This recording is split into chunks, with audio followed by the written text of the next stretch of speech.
Evening, everyone. Welcome to this regularly scheduled Waterville Planning Board meeting. We'll start with the Pledge of Allegiance. I pledge allegiance to the flag of the United States of America and to the republic for which it stands, one nation, under God, indivisible, with liberty and justice for all. Okay. First item on the agenda is the approval of the June 13th meeting minutes. I'll entertain a motion to approve. I'll make that motion. Okay, second. We'll do a roll call. So April? I'm sorry, was Hillary and April? April and Sam. April and Sam, okay. April? Yes. I'm a yes. Tom? Yes. Hillary? Yes. And Matt? Yes. Thank you. Item number 2, disclosure of conflict of interest. Does anybody have a conflict of anything they're going to vote on tonight? I'm going to recuse myself on item number 6. Thank you. That's the same as last meeting. Does anybody have any questions? Okay, I am also recusing myself from item number 6. The same reasons I stated last meeting. Any other further conflicts? Okay, moving on. Paul Lucier is requesting review for revisions to a previously approved plan for Fieldstone Meadows and at Fieldstone Landing. So Paul, right up to the microphone and I'll share the screen for you. Can you give me screen sharing, Hillary? That's a great question.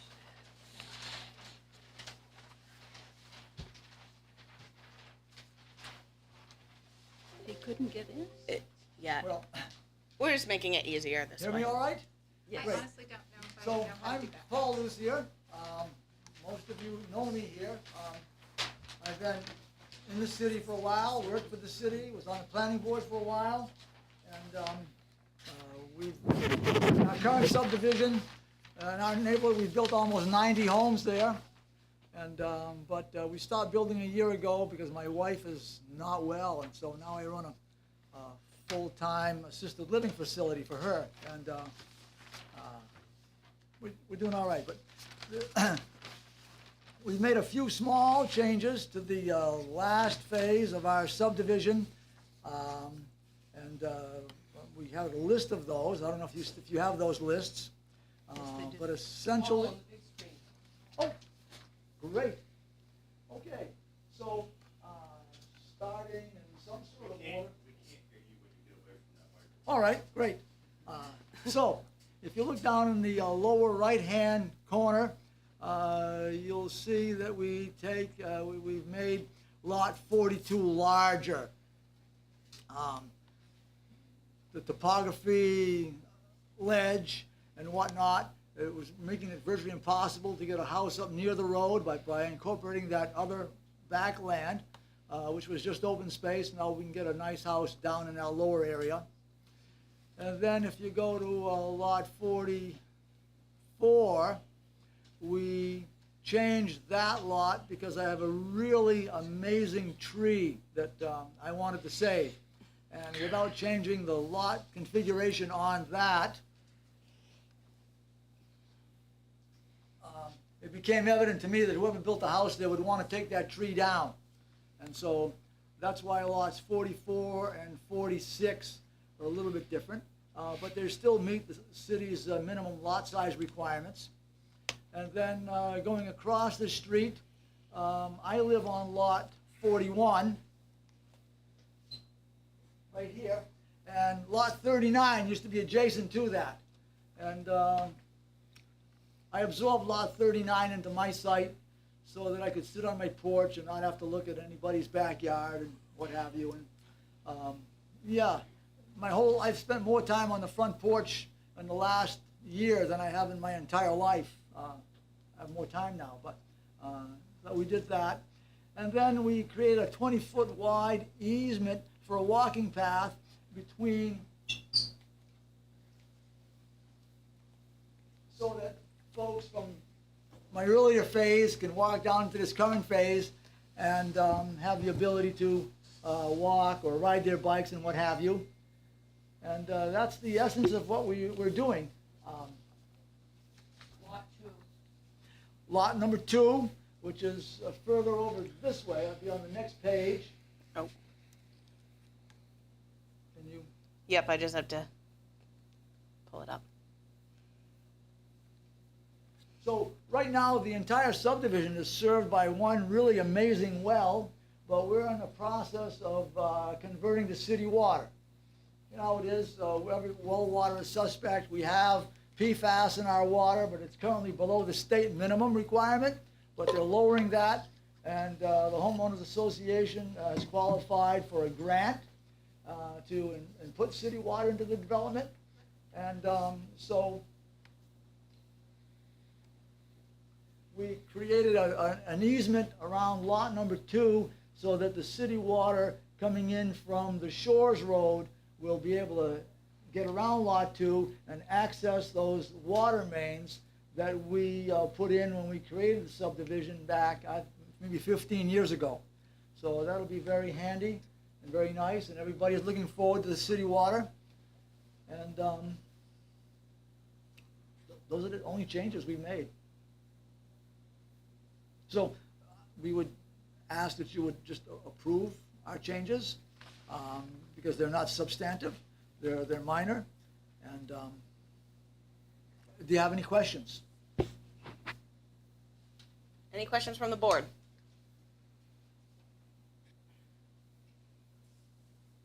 Okay. Any questions from members of the public? Great. Hearing none, we can move on to the findings and facts. Or- No, we don't find We things like don't? that because the changes are so minor. Okay. We reviewed this plan about 5 times. Do you need us to vote? Just vote Okay. on the changes, please. All right. I will motion that we accept the 6 changes as proposed by Paul. I'll second the motion. Thank you. We'll do a roll call. April? Yes. I am a yes. Tom? Yes. Hillary? Yes. And Chris? Matt? Yes. Thank you. All right, so we'll just take a 5-minute recess. We're gonna sign Paul's plans for him, and that'll allow the jabbers to connect and all of that. I just want to thank you all for, Whoops, sorry. thank you for dealing with this expeditiously and they moved me to the front of their agenda because I've got to get home to my wife, but thank you for your patience and thank you.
Back. That's okay.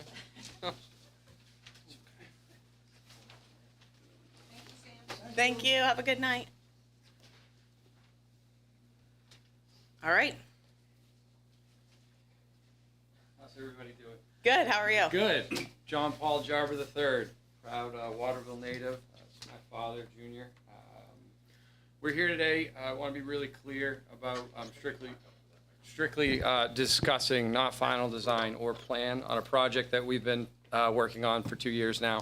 However, a zoning change that would be needed to take the next steps. So the project summary, it is my father and myself that will be part of the development team, as well as because of the magnitude of the project, working with some back-end investment, whether it's in-state, out-of-state. It's what I'm doing right now in Portland, Maine, where I live and reside. But it's kind of a legacy project for us to be back here in Waterville. So the main focus of the development around the needs of the change from the current zoning, as I discussed. The new residential units will be in walking distance to KMD and commencement centers in Colby College, which my grandfather was the dean of, Earl Smith. The site will be located near the growing First Park employment. The property has easy access to I-95.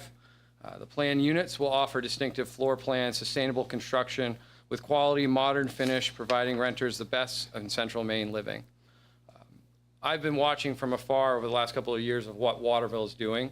I have desperately wanted to get involved into a project, but I wanted to get involved in the right project. I've worked with the city, been around my whole life, but now this is something that originally my father brought and has piqued my interest and will get 100% of my attention and be the only project that I work on over X amount of years if the city allows.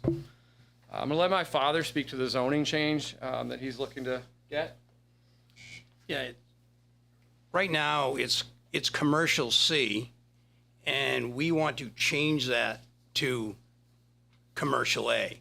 We just want to maximize the 3.5 acres that we have up there because it already has restrictions on it. There is a 30-foot setback where the landowners are on the backside, on one side of it, and that's a green zone. And I was in one of your meetings a month ago, and the biggest problem I heard, and which I don't want to be part of, is the trailer park with screening and zoning, and the whole place is up in arms about that. So we want to stay away from that, and we want to try to minimize the effect of the people behind us, and we might even make some changes in the design here after we've heard some of the things to minimize the exposure, cars, lights, things like that. So that's why we need to change. We need to minimize as much as we can on that. I would also just note, I don't believe housing is allowed in commercial C, correct, Dan? So that's kind of the biggest Right. barrier there. So the zoning that the property we're looking at changing, we just want the property next to us, a AAA building there and the bank that is there, that is already set in this commercial A zone. So we're looking just to extend it over to that next lot, that adjacent lot to it. We've thrown out some hypothetical timelines. Obviously, things take time. In July, we're looking for some zoning approval. August and September, finalize some site plans while working with the city and our neighbors during the project. Planning and permitting in October. November timeframe, confirm partners, contractors, and subs, which we already currently have a list of. It really just depends on the timing of what we're able to do, but we do have an array of people. I'm currently working on a project right now in downtown Portland that will be ending in this time frame on the working waterfront, working with the lobstermen, developing Custom House Wharf, which I'm a partnership in as well. March and April begin clearing the site, and then May and June we'd love to start construction. Why Waterville? I could absolutely dig through these quick bullets and then give, obviously it's a projected project for the town. It's a $10 million per, our first projection numbers, $10 million per building. This is a phased approach. We're just looking at right now a single building of a two-phase potential project. New housing units of 40 units. this is kind of the emotional part of, why I'm doing it. I have yet to come back to Maine after being gone for 10 years and do something in my hometown. So again, this is legitimately a legacy project. We come from a family of lawyers and judges. Neither of us are that. But this is something that is really special to us in a really special hometown. I do speak with, my mother who still lives here in the area. And, as this city grows, the housing needs to grow with it. And we want to be a part of that resolution while working. And we feel that we found a really good site for that. We've become in Waterville a manufacturing site, lots of businesses. I saw that in the last 10 years with WEX moving into the downtowns of Portland. And there's a housing crisis. It's a national problem. Portland is working on fixing it, but they are so far behind that we don't want to see that happen in Waterville. Waterville can become a really special place, and we want to support that with, this housing project as being a small piece of that. This is, again, some preliminary site plan overviews that we've done. Again, we're just here today to talk about the zoning change, to take those next steps, to make sure that we're, creating what the city would like and the people surrounding us. So these are some site plans, internal, external. Do you have anything that you need to talk about on the site plans? If you go back. I think in our last meeting, what we were missing was what's a general idea of this building going to look like. So we have some renderings from here. Once, if we get approval, we'll take it to the next step.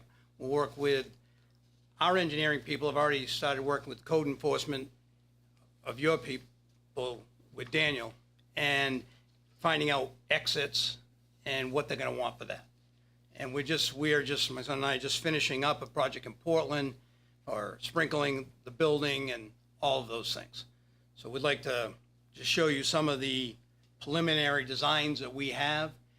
And what constituted these designs was originally, we want to put an elevator into this facility. We want to put parking underneath the building. We want people to be able to drive their cars, get into their parking spot, get out with their groceries, out of the weather and out of the environment. So that's why we ended up a little bit bigger than we originally planned and a little bit taller to take care of some of the cost structure of an elevator and all these other things. I will add that I'm very excited to work with town of Waterville and versus Portland. I don't know if the rumors are all true. It's very difficult. So, so these are just some, original site plans that we have that my father's felt that would work there. Anything else you want to see, I can go back, answer any questions. That's kind of what we're here for today. Great, thank you. I think we can start with, should we, well, I guess the pre-application, then we can do the zoning. Is there any questions from the board? Questions or comments from the board? All right, we can take, Actually put up the site plan, would that show us the parking? yeah, Rachel sent do us you, the site plan. That's what the board reviews, is the parking and circulation, water and sewer, not the building. They have no authority over the building at all.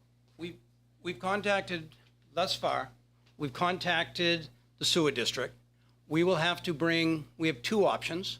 We'll have to bring a manhole up 140 feet that's in front of the bank, and we'll have to bring that up 140 feet, put a manhole in, which would be our responsibility, and then it would be piped over to our land. So we've worked with them as well. We also have the option of taking the sewer and going out through the back of our property if we could work with our neighbors, because there's a brand new sewer system in the back portion of our property. So we have two options to go with that. The water goes right through it. There's an 8-inch water main that goes right through our property. So that would take care of all the fire protection and the water that we would need.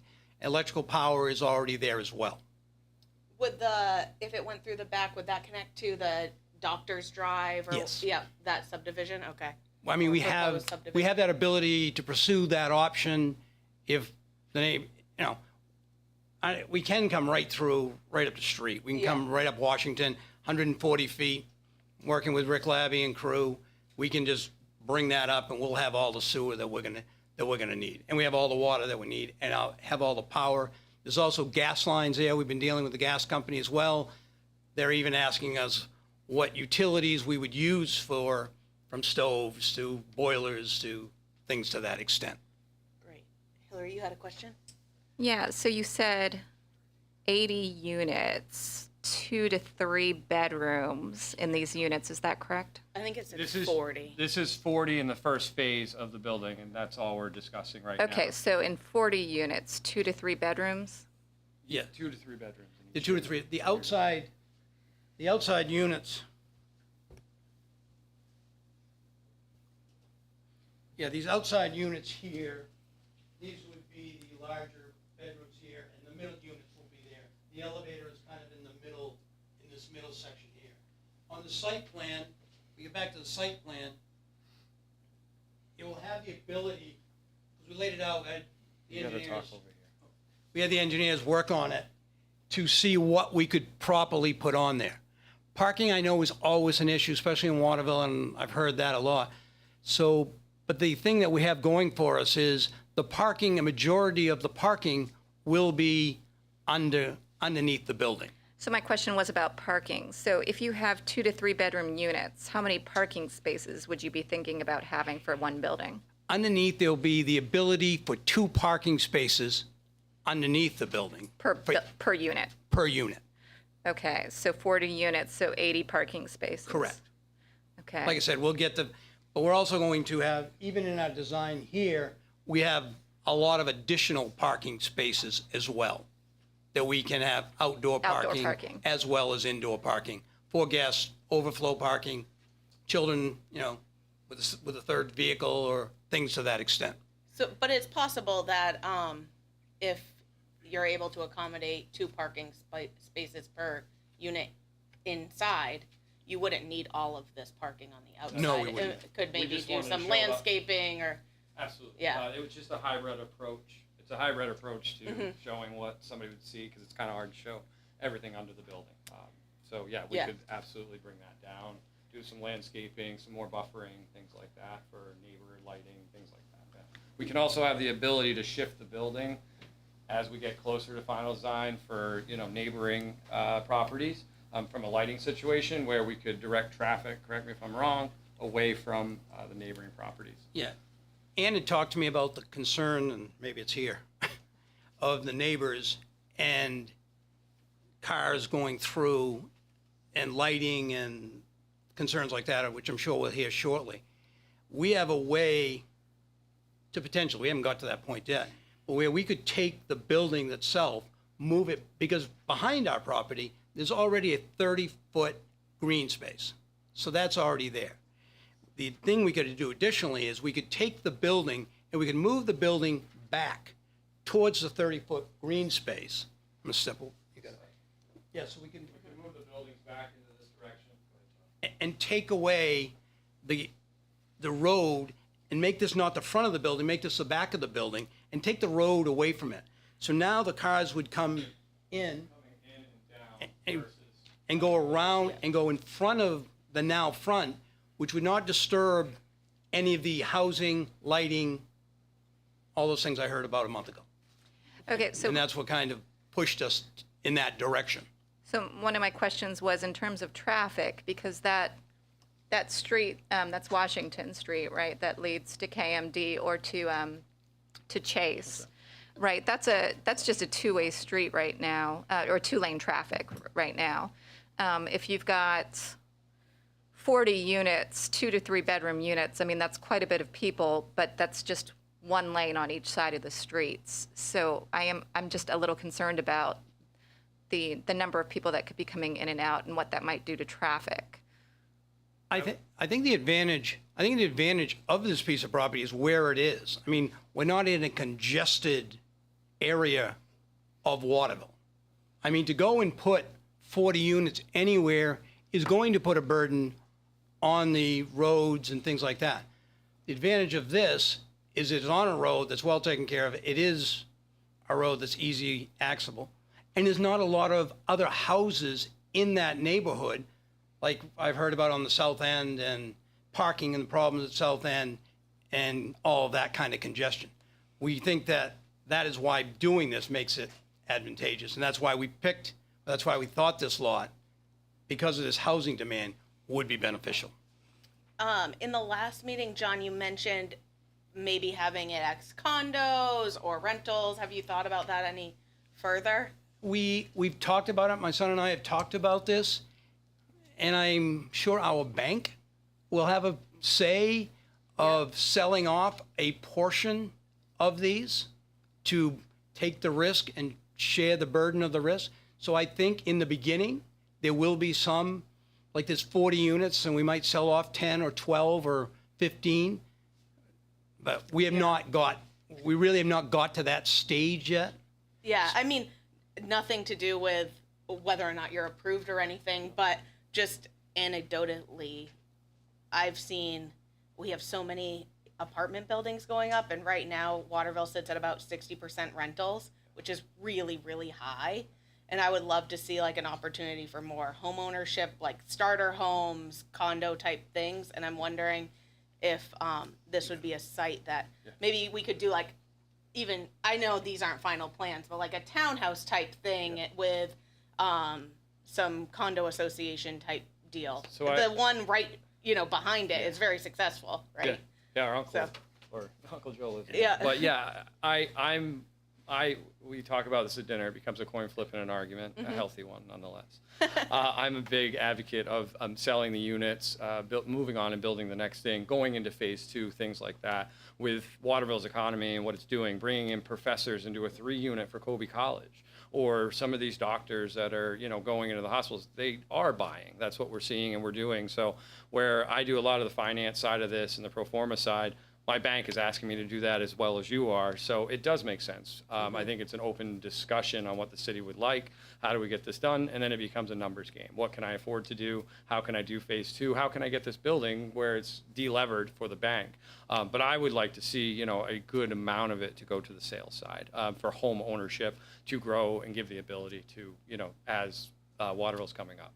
Yeah, I think that's definitely a shortfall in our That's- city right now. That's Those- what brought me into this project at so- the end of the day. Yeah. This is just so that when you guys go back and start looking, Yeah. um, We feel that this Worth 3-unit design discussing is, that, I think. yeah, it really, we hit the nail on the head on what the city would need for home ownership. Mm-hmm. I mean, you're not going to necessarily, we'll have some of the, single units and things like that, but the families that are coming in, that are being recruited in, giving them this option would be a good fit. My sister who moved from the Waterville area down where her kids are in Massachusetts, a lot of my ideas came from the building. It was a brand new development being put in where the drive under, the elevator, all, like we were talking about our uncle who's in the next street up. What's the name of that road? What's it? that condo development there. Yeah, Lincoln Street. Where I used to ride my bike on the power line trail. Yeah, so where Lincoln Street is, the problem we see with some of these is you drive your car in, you walk up a set of stairs, you're on the main level, then you walk up another set of stairs to the living level, and we think as the community is getting older, we think that is not going to be advantageous for, even me. Sarah and I, in a very short period of time, we're not going to be wanting walking up these stairs and things like that. So that's why the thoughts that we have, and it's been well thought out of making sure these are one floor, make sure that people have access to it, make sure they can get their groceries up, doing these things. That's why the elevator is important to us, and that's why, the underground parking is important to us, and things like that. We're talking 4 stories, John? 5. 5. To be honest, we don't know for sure. But It's yeah, 4 okay. or 5. It's 4 or 5 stories, and that is just determined by the cost of the foundation. Is the cost for all set. Elevator, the $250,000. The elevator, that cost is going to be there. Originally it was going to be 3 stories, and then it just financially doesn't work out for us for that size. Yeah, I can't make it work in 3 stories. Yep. From a financial standpoint, that's all. And then my last question, have you done any like preliminary soil testing or, making sure that land can actually hold a building of that size? What we're doing, I know the history of the property. Yeah. And I know it was backfilled by Timmy Thompson back when Home Depot was built, whatever. Yeah. The other reason we're going with a basement and a drive under, we are going to excavate all of that soil that was put in. We're going to take this down to the virgin soil that was originally there. So we're going down 10 or 12 feet. So all of the footings and the foundation will be sitting on. We will have to do the study already, but we know by excavating this out and not going on grade, slab on grade, that those potential problems go away. It's a lot more expensive to do it that way, but it was the only way I could do it and sleep at night, because I don't know for sure. I mean, we can do all the studies in the world, and if we tried to put a slab on grade, I'm sure it would pass and I could do that, but it would be a little nerve-wracking of really what's in there. So we want to take it down to the virgin soil. We want to engineer it so we can take it all the way down, and we'll get all those will come. That's So kind we- of what I was thinking, like the amount of fill on Yeah, that we'll have site. Cole come in and we'll, once we've taken it down, then we'll do the samples, because that determines our foundation sizing, the engineering of our foundations. That's what will make those decisions happen. Great. All right, any other questions from the board? Yeah, Hillary. Just one more about the buffer, the green buffer that you're talking about. I mean, with the first building, you might be able to say that it's definitely going to stay, but is there really any way to guarantee that it's going to stay? It's there. It's already It's in the their deed. Oh, it's in the deed. It's in the deed. We're not gonna touch that. Yeah. Yeah, it's deeded in there. So it's there in a way that you think you can project building a second building and still keeping it there. Is that right? Yeah, in here, You can see it through this area. This is deed restrictions all the way through here, Yeah. and then this would technically be phase one, potentially phase two. Okay. there's also a restriction on the back of the property as well. So the neighbors are pretty well covered. And then if we find a way to work with the people what they want, we can eliminate to the best of our ability. I mean, we've had people who want us to put a warehouse, which it's zoned for. Right. Right. And that would be worse than anything. Right. Trucks and all of this. So we've stayed away from that, and we think with the restrictions here and the building, the building's fitting onto the property, that's why we've gone in this direction. Great. Thanks. The sewer, the access, it would be along which easement? Along, my mic is not on? It is. I think it is. Hello? There. Good, okay. The sewer is gonna come along which easement then? It's not. The sewer is going to come, it's not quite here, but the manhole down that's our neighbor, that's AAA. Yep. I can't hear me, but this. And then down here is the manhole. So we would bring it to here, and then the sewer would come right onto Washington Street. Oh, okay. That's the simplest. So you guys have no plans, so my fear would be if you're allowed to have sewer come in on one of these easement areas, or if that's something you might choose to do in the future, then those trees could be at risk. Is that a legitimate reason to cut down those trees? We would come into the property.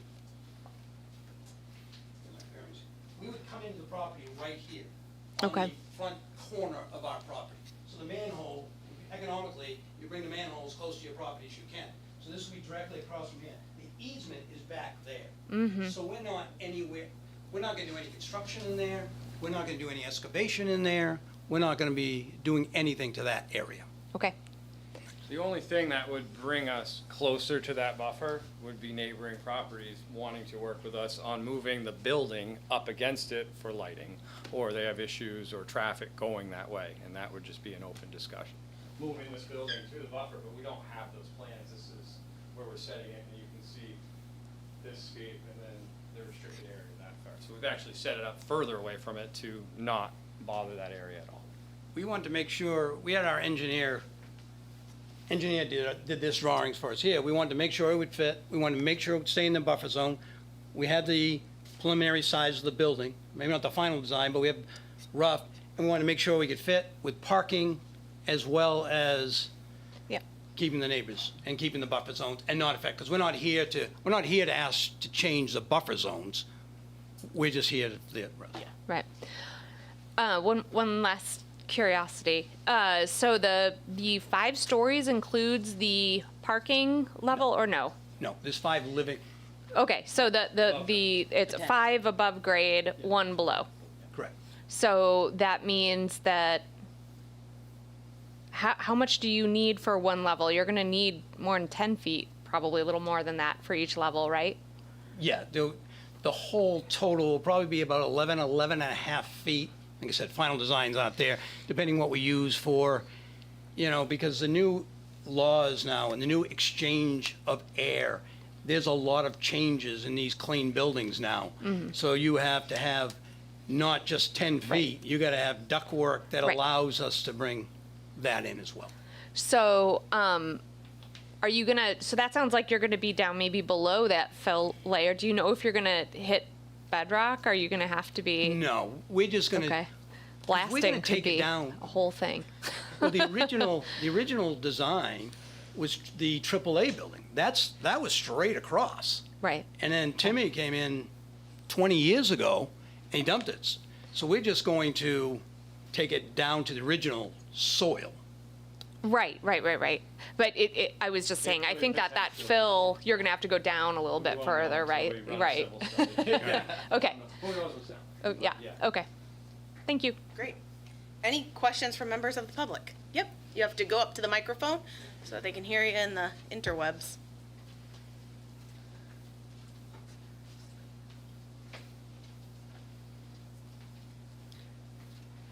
Just to make things clear, I am an abutter. And would you mind, I'm sorry, would you mind just also saying your name so that Ann can record it for the minutes? My name is Sylvia Spear, and I am a direct abutter. I have lot 62, and I have some very big concerns because, well, I'm just wondering about the ability to make any changes and also about green space. And it's a privacy issue as well as a runoff issue. And so I did a little bit of research, and I found there's an alternative to the zoning proposal, which is a contract zoning. I don't know if you know about that. And I think that would allow us to have communication if things come up. And I have real concerns about runoff because when we first came there, they were doing some of the building or the constructing of the property. I guess they were anticipating building there. And some of that landfill was put onto our property. And so my husband had to have them take it back. So I'm really concerned because there is quite an embankment there. And what I don't understand is the idea of the sewage easement that goes across there. I never heard of that. We don't have that on our property listing. It's on the deed. It's on our deed. It's on your deed. On our deed. Okay, now what provisions would you be making to protect us, to protect my property, from runoff, extra lighting? Because, I mean, I'm envisioning losing the fact that I can see a sunset out my back window now, or my front windows actually, and I'm not gonna be able to see any of that, because it's gonna be 5 stories. And I just, want some protection, and also the lights. I'd like to see lights that go down instead of up and around, and I know that a lot of places are using that. What we could do to help, what we want to do to help you, I think my son was talking about it, is if we take the building and move the building back, there's only be the back of the property. So as far as lighting, there will not be any. Lights will go down, but there also, more importantly to you, I think, will be no lights from the vehicles. Well, cars. and noise too, And that's noise another and things like factor. that. So if we take it and bring it around to the front of it, Mm-hmm. it will alleviate a lot of the potential concerns that you have. And as far as runoff concerned, Boyd Snowden, I'm sure, is going to design it, so there's no runoff anywhere on that property. I think we all know Boyd, and he will. Okay, is there going to be any protection, like, are you going to be putting any trees along that border to protect us from, protect our privacy? Is that going to happen? Well, it's already treed already, it's already a green zone. Not on that back end. Those trees are on our property. I'm talking about trees to run on your property. Well, we have a 30-foot easement there that's green that we can't even go into or touch. I don't really understand that because last I knew, and we've been there 20 years now, it was just a bare lot, gravel. There were no trees there. The only trees were on our property. And then, like I said before, later on, they dumped some more stuff and dumped it onto our property, and they had to take it back.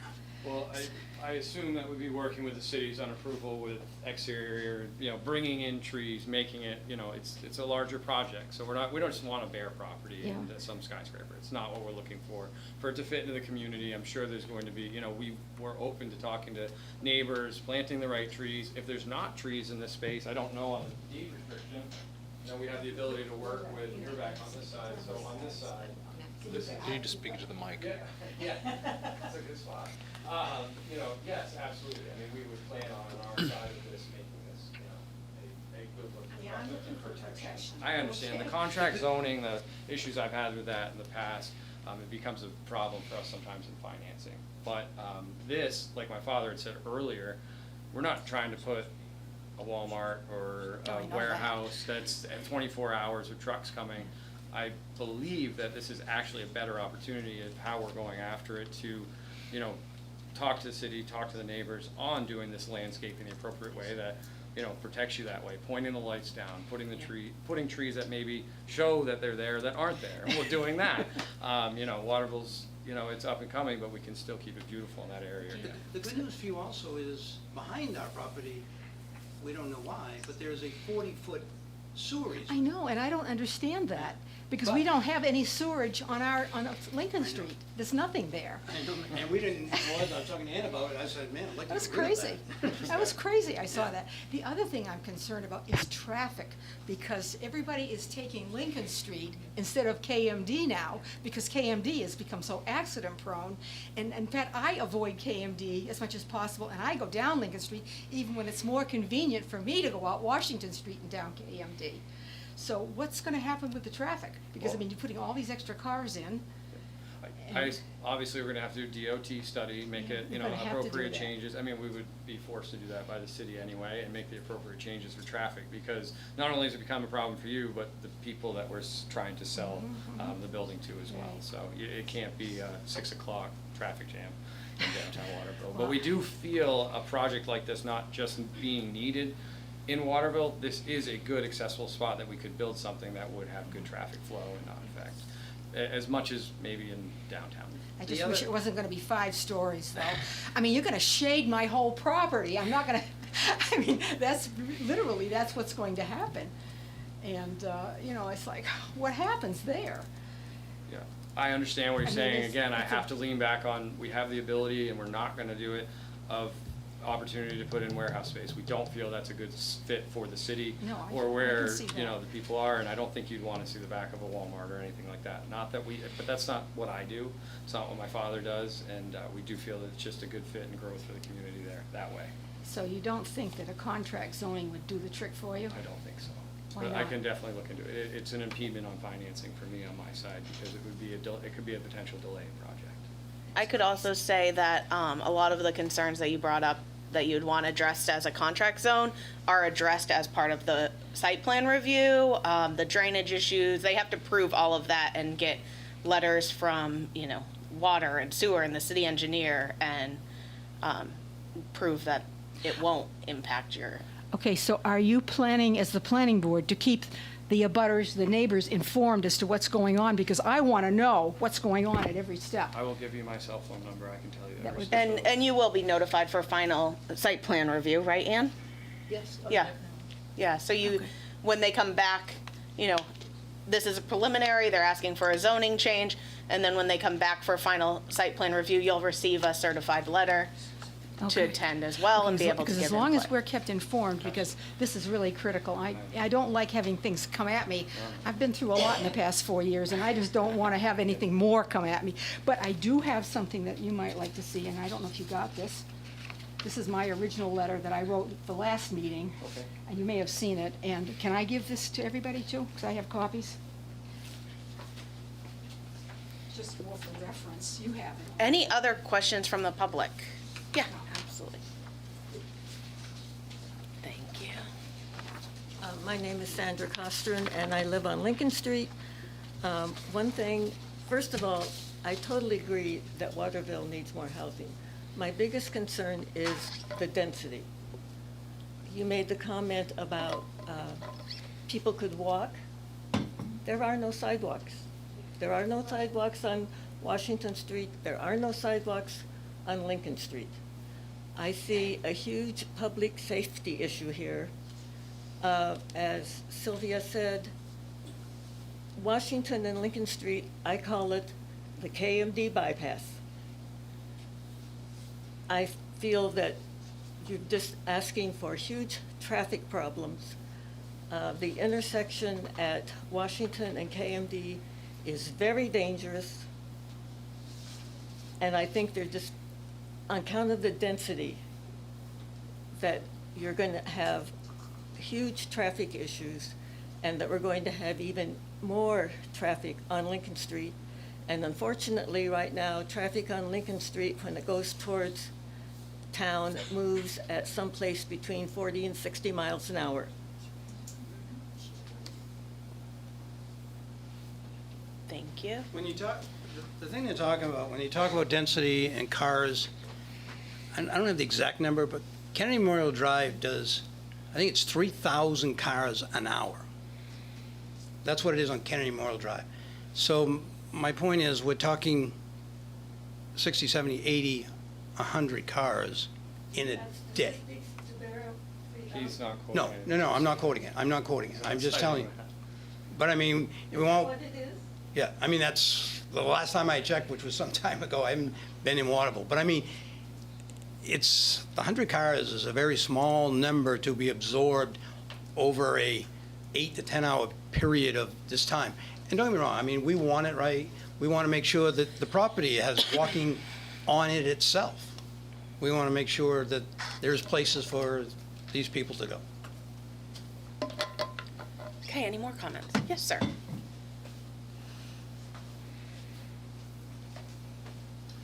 Hi, I'm Harry Veo. I also live in one of the Lincoln Green condos.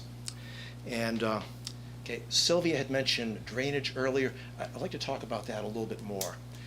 Along the southern edge of our condo association property, or very close to the border, there's a stream. And the stream, it kind of widens out into a swamp, actually, a little bit further upstream. And there are at least a couple of our condo units that are very close to that stream, maybe about the distance from here to the city seal there. And there's a pretty steep drop off there. I mean, it's not a deep, deep ravine, but it's still a pretty abrupt drop off. And so my concern is further erosion. So I know you mentioned earlier, I think you mentioned someone named Boyd. You spoke as if most of us would know him. I do not. I wonder if you could speak to construction and the kind of safeguards that could be taken to assure that there be no erosion. Well, engineering will be done by Boyd, or, I mean, this council is going to. Signed off by the city. This council is going to insist on stormwater management program, which prevents any of the earth from leaving the property. So when there's rainstorms, and even now it's covering, it's got to go to either a settling pond, it's got to go to some kind of stern that will prevent, so all the water will stay on, I mean, the water will leave after it's been filtered and go into that stream. Because, to be honest with you, I didn't know it was there either, and I was walking out back there. Sarah and I were out back there, a couple weeks ago, just looking at it. And we cannot have any negative effect on that, and the council won't allow it, but either will the engineer who designs and does all that for you. Okay. So preventing that kind of erosion will be a condition of doing the project. It'll be a condition of the board. It's a stormwater. They have to Yep, sign it's off. part of the final site plan review. Okay, thanks. Thank you. Any further questions?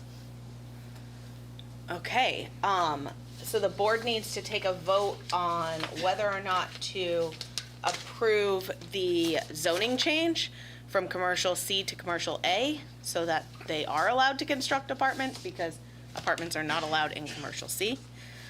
So I will motion to make that change. It's a recommendation to the A recommendation to the council, and then the council will take 2 votes on that. So I'll make the motion to approve the rezoning change. I'll second that. Okay, and we'll do a roll call. So April, Yes. I'm a yes. Tom, Yes. Hillary, Yes. and Matt. Yes. All right, thanks, guys. Thank you very much for your time, everyone.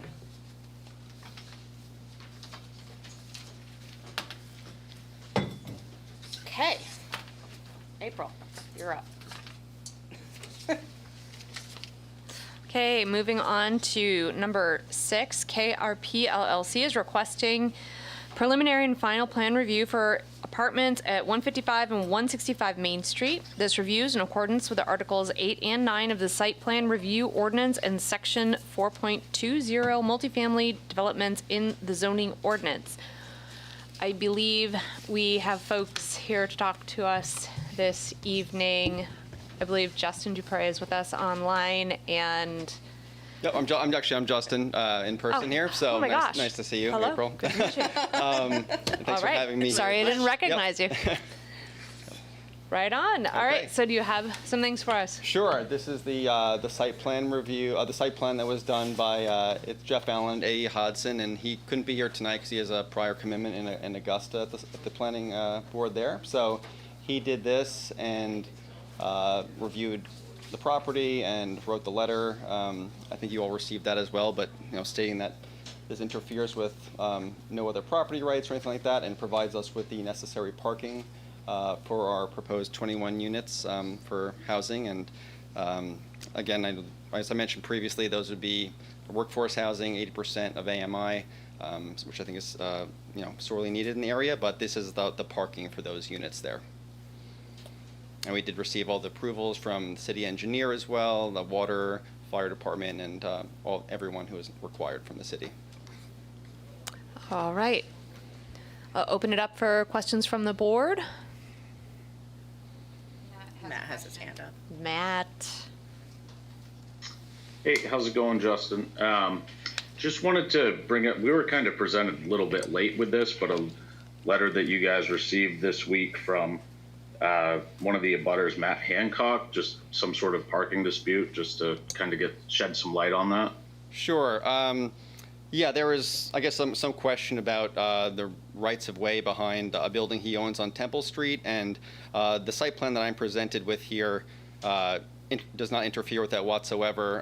The letter from Jeff Allen, I don't know if you saw that, but he confirmed that. A real estate attorney is also on the meeting here too, who can confirm that, but nothing I'm proposing here with the site plan has anything to do with any conflict with anyone, any deeded rights of anyone like that, which was confirmed by the engineer and everyone.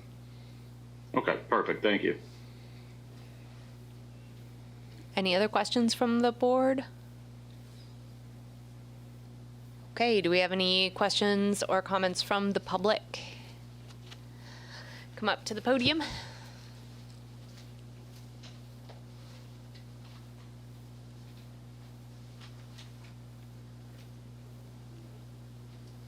My name's Paul Urenick. I'm a resident, 38 Pleasant Street in Waterville. This is wonderful. I'm so happy to see that these guys are finally at this point of developing that property, because I think it's been probably 7 years since they pulled the metal siding off the building and really exposed the exterior of the building, which is it's really been an eyesore. So I just have a couple questions, and I want to reaffirm that I'm 100% in support of this project. But my questions are, way back when, I remember the city extended the historic district to incorporate this property into it. And it's certainly not a requirement of this developer to take advantage of that, but I'm curious if or not they are going to take advantage of historic tax credits on this property as a way of helping to finance the project. That's question one. And question two is if there is any way that during the develop this project, if they could expedite just putting windows in the building. This is going to, it's a big project, and I'm sure it's going to take a lot of time, but it would be wonderful if we could see just windows in the building rather than concrete block, et cetera. But other than that, I wish them the best of luck. Happy to address those questions. Actually, they're kind of related. So, But, sorry, right here. Yep. Thank you, Paul. With those questions, we are planning on using the historic tax credits. As you know, the construction costs have skyrocketed in recent years, which has held us up, and that's absolutely a necessary component of this. And one reason why we haven't put windows in is because we knew that we had to take advantage of those as well, and we have to get that approved by the National Parks Department, which windows we have to use. So I would love to get those in as soon as possible if the construction timeline would let us do that first and that gets approved from the National Park Service. Be happy to do that. I agree that that would enhance the look of the buildings as well, but that's kind of up to the Parks Department to do that. Maybe there's a temporary measure that we could get approved, but I didn't want to put something in there. It's a lot of windows there, and the big expense about putting that many windows in and having to rip them all out and throw them away again. So that's why we waited on that.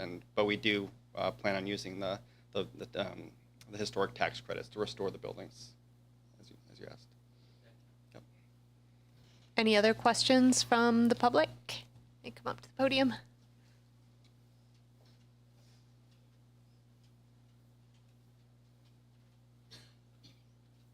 Yes, my name is Quinn Chen. I'm from the 41 Temple Street, from the Chinese restaurant. I really happy to see that happen too. But I'm first concern is from the back, the parking and everything in there is all blocked. And for future, they open back up, or what will be happen? Yeah. Just to be clear, I think the question is if it's going to be open back there. That's what you're asking. Yeah, we plan on having all the parking spots open there, and we respect everyone's any deeded rights of way or anything like that.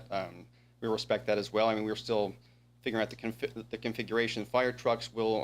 The fire department did mention that they want to have the fire trucks come from Appleton Street to access the parking lot there. That has to be open for them.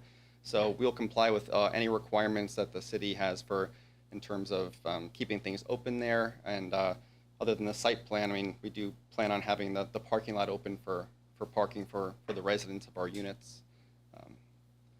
Hopefully that addresses that. My question is, they can be passed. Like they can be passed on my side to the Appleton Street. Used to be open. Sure. I mean, anyone who has. Could you Sure. maybe repeat the Yeah, question sure. for the Sure. folks I online? think the question is that they used to access Appleton Street from the back of their building, if that's what you're hopefully asking. Yep. Sure. Sure. Yeah. We plan on. Anyone who has the rights to access that will have the rights to access that, and if you have the right to access that, we're happy to recognize those rights, and it might be a private discussion, but if you have the deeded rights to access that, I would certainly recognize that and allow you to access that Appleton Street. Okay. Any other comments, questions from the public, online or here? Hi. Yes, Paul. Go ahead. I'll just do a quick one. I should have asked it when I was up there. I'm just Paul Urenick again, 38 Pleasant Street. Just curious about timing on this project and, financing, et cetera, just so get my arms around when we could actually see some work actually happening. Thank you. So in terms of timing, we are anticipating a start at hopefully around the beginning of 2024. We're putting the financing package together for everything. This was the first step in getting that done, but we would love to have it. I mean, ideally, I have it started at the beginning of 2024 and be finished at the end of 2024. That would be our ideal timeline. That's what we'd be shooting for. We'd like to get it done as soon as possible too. It's just been a matter of making everything work, making the numbers work, and that's what we're hoping for. Yep.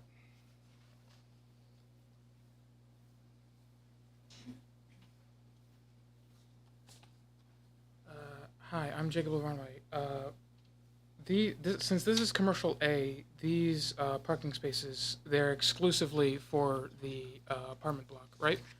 So there's not any legal capability to like take away some of that parking or turn it into shared parking or like put in a parklet or something like that? I mean, shared parking for who, I guess, is the question. Mhm. It's our, yes, it's our property, and these spots are for the residential units. That's what we're proposing, but are you asking? I'm asking if it's going to be shared parking or if it's going to be exclusive parking. Oh, shared with who, I guess is my question. That is also just anyone who's like in the area, I would suppose. I can answer it here, I guess. This is not it's not a public parking lot. It's private property. It's not for public parking, if that's the question. That's why we need the spots to make it work for the residential units. That's why we're putting them there. There might be some option we can figure out in the future, but this was strictly for the residential units. That's what the requirement is to make those work. So that's why this was here. But Okay. All right. Anybody else? We good? Online, we're good?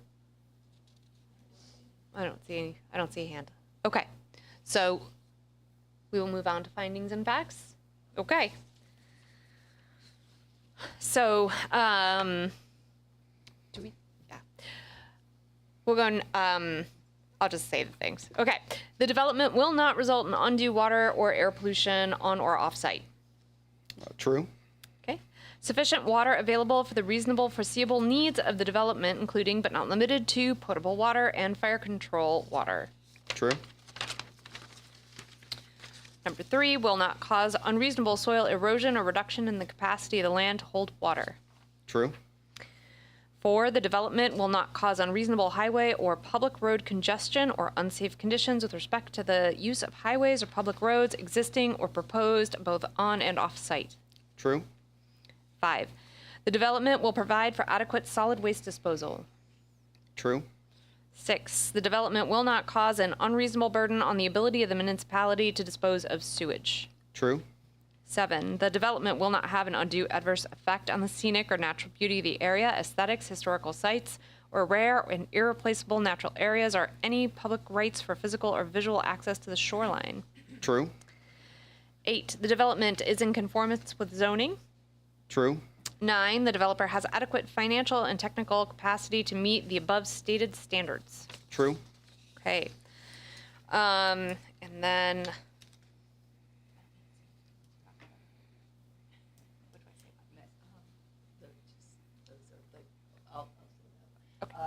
We have in the findings of fact all of the conditions that were in the fire department Oh, letter. yep. And the water district. Yep. Sorry. In the water district letter and the fire department letter, do you have any issues with those? No, I think those are all reasonable, and we plan to adhere to all those requirements. Okay. All right. Do we have a motion? I'll move to approve the request. Okay, I'll second. And I think that means that we move on to the next item. no, Nope. no. We got a vote. Right, roll call. Sorry. I am a yes. Hillary? Yes. Matt? Yes.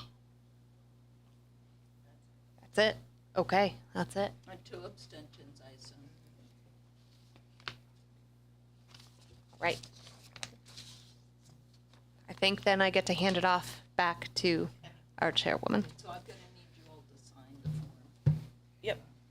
And the motion was by Hillary and second by? Next up is renewal, if you want to get that ready while they're signing that. Adrian. Yeah, we just have to pull her in. Oh, she's in. Yeah.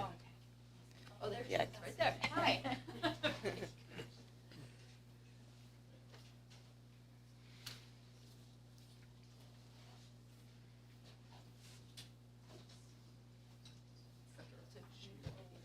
You just need to sign this one. Somebody's gonna have to sign this.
we have a second?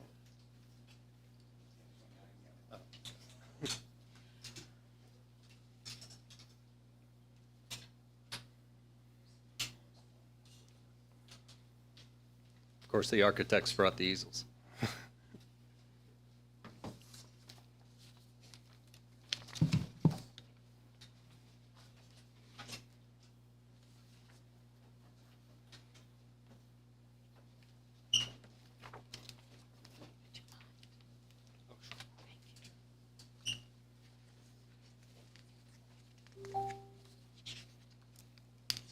Are we, hi, good evening. Are we ready to start?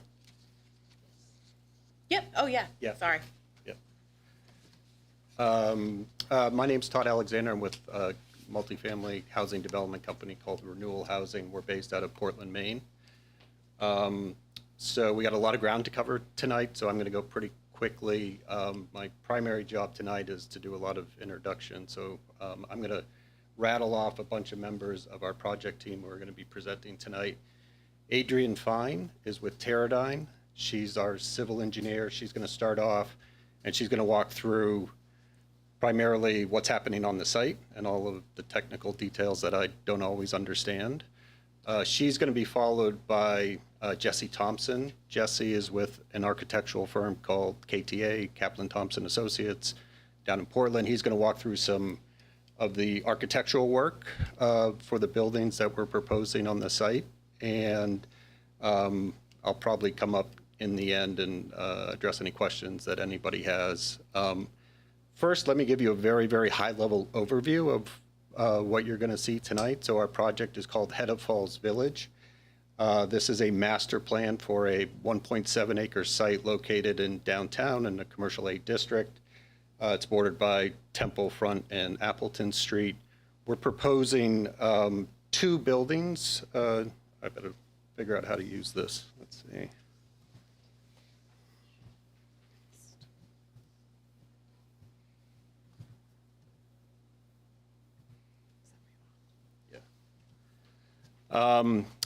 So within the plan, it's a proposal for 2 mixed-use buildings. We're going to refer to Building A, which is this building located on fronting on Temple Street. That's about a 34,000 square foot mixed-use building. It's got about 15,000 square feet of office commercial space on the first 2 floors and 3 floors of housing above that. In this particular building, we're proposing what's called workforce housing. Building A also has a tail to it called something we call the annex, but that's also part of the commercial or office space.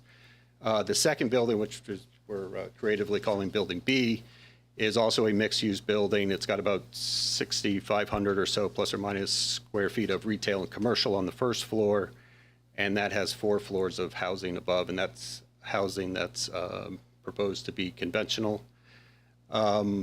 Along with that, we have a lot of public improvements that we're going to talk about. Most importantly, 91 on-site parking spaces to service the site, both the commercial and the residential uses.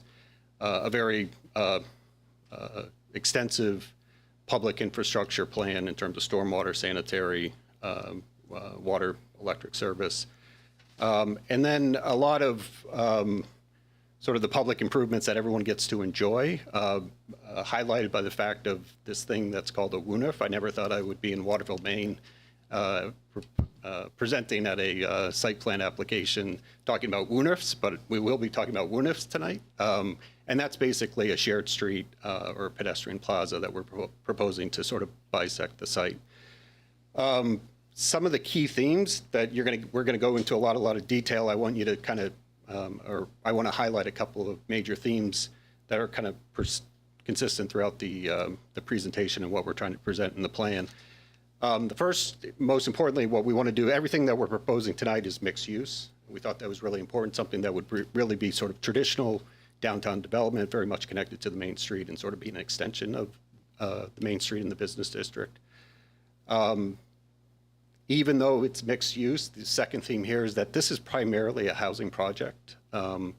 We talked to a lot of folks. We heard about what everyone else has heard about in terms of the housing needs in this market and elsewhere in Maine. So we really wanted to incorporate as much housing as we possibly could within this plan. And we landed on sort of the sweet spot of 63 units between the two buildings. Within housing, we also wanted to have some affordability. I'm basically an affordable housing developer, or I think of myself as an affordable housing developer.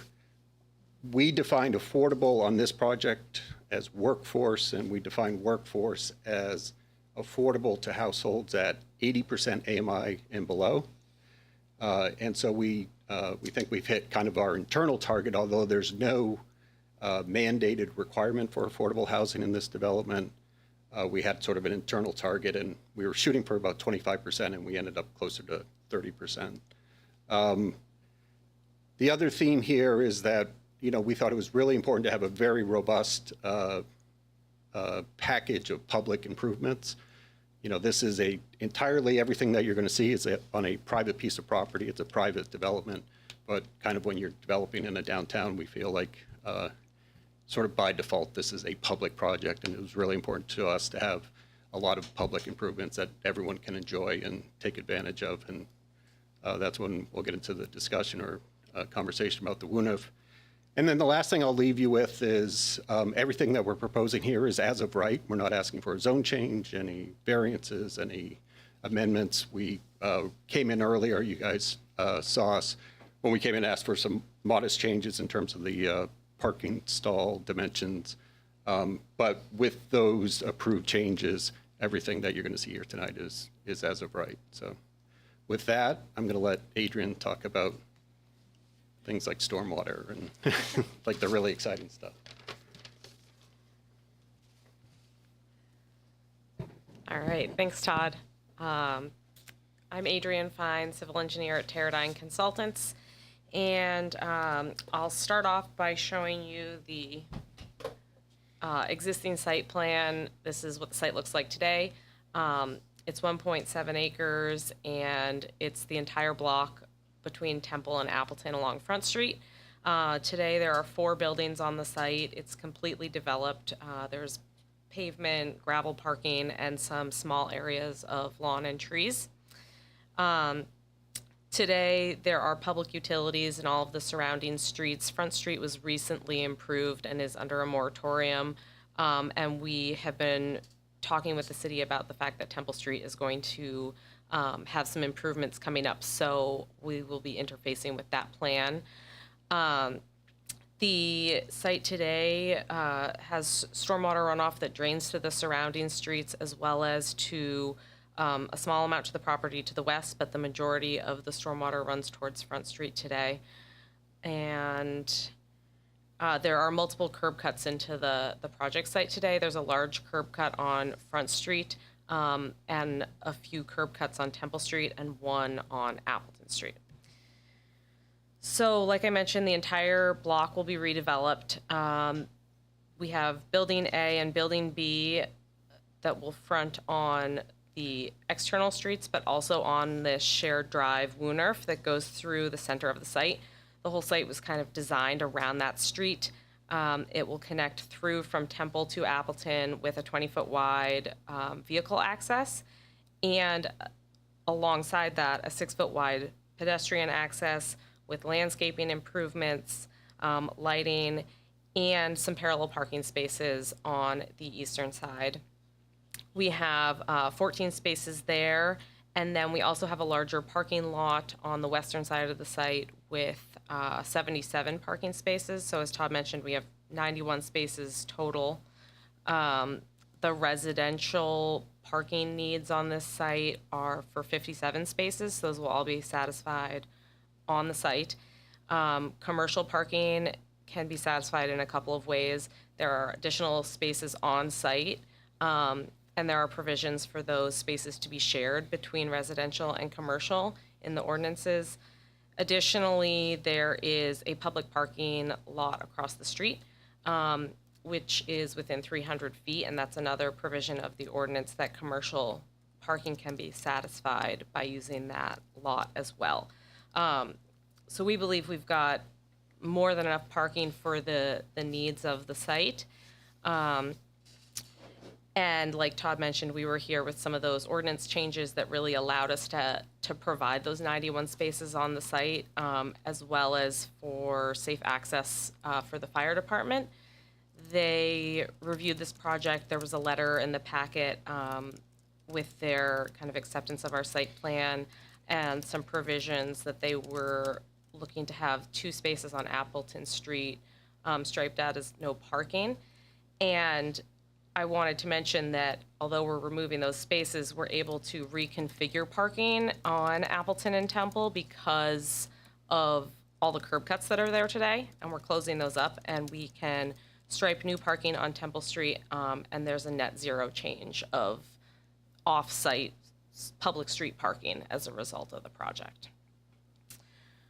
The project will have all new utilities. We've been working with the Kennebec Water District on the water line. That will be a new water main through the project site underneath the Woonerf, and that will serve fire and domestic water for buildings A and B. We've been working with Waterville Sewerage District on the sewer services and the storm water. The sewer will also come from Temple Street for services for Building A and Building B. There's also existing sewer and storm drain utilities that are owned by Waterville Sewerage District that run under this property. And they go from the abutting site to the west and connect into infrastructure in Front Street. And as part of this project, we're going to be replacing those pipes. I know some of them are quite old, and in talking with the Waterville Sewerage District, we decided that we would replace that infrastructure, so it's new piping. The sewer and storm drain will enter and leave the site in a very similar manner to how it does today. The sewer will actually connect over to Appleton Street, which the sewer district thought would work well and be within an easement to them. And then the storm drain will also connect through the site and back to Front Street where it is today. That will be, that's a 10-inch pipe today, and it will remain a 10-inch pipe because the Front Street piping is 10 inches. So we're keeping that condition, but improving with modern piping. And then our on-site stormwater, we're actually not tying into those lines at all. We have our own stormwater systems on the site. So we will be capturing stormwater from our parking lot and from the shared drive, treating it in what's called a focal point. They're small rain garden systems that then put water underground into detention systems. So we'll be treating the stormwater, detaining the stormwater, and releasing it slowly back into the ground through infiltration and to Temple Street. And we'll have one storm drain connection to the Temple Street storm drain. And that is all gonna reduce the stormwater flows leaving the site and improve the condition of how this site is interfacing with the surrounding storm drain network. Another improvement is today, some of the site does drain west towards that abutting property. And with the regrading of our site, we're greatly reducing the amount of area of the site that drains in that direction, and instead bringing it into our on-site stormwater systems, managing it on-site, and putting it towards Temple Street instead. A couple of other new utilities that I should note are the underground electric utilities coming from Temple Street. We have a transformer and a generator located behind Building A that will serve both buildings. And we'll also have gas services coming from Temple Street as well. And then I'll also just mention that we work closely with the landscape architect to provide landscaping throughout the site. As you can see in this image, we have street trees along the Woonerf, as well as other green spaces and trees throughout the site. And there was a landscape plan provided in the application packet as well. So I will turn it over to the architect to go over the buildings.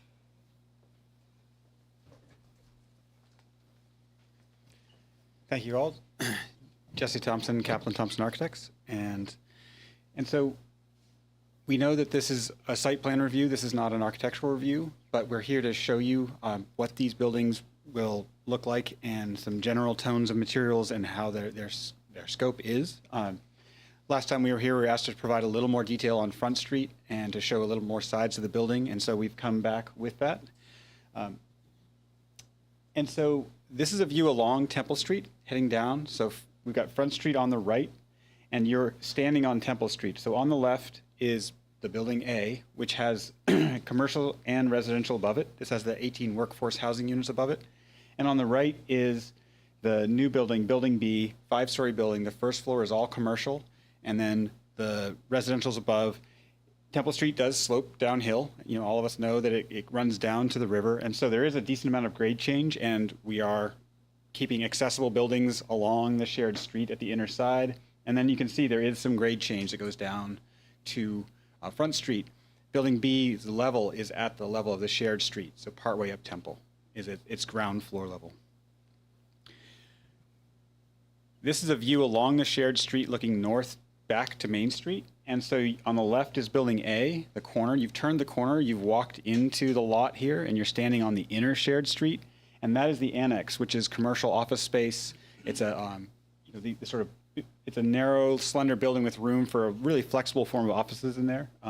But it's a really sort of exciting to have this workforce and office space in the shared street. So if you work here, you're here inside the street as you're along the edge, and along the ground floor, there's a lot of glass. It's very visible. You've got a view of the street.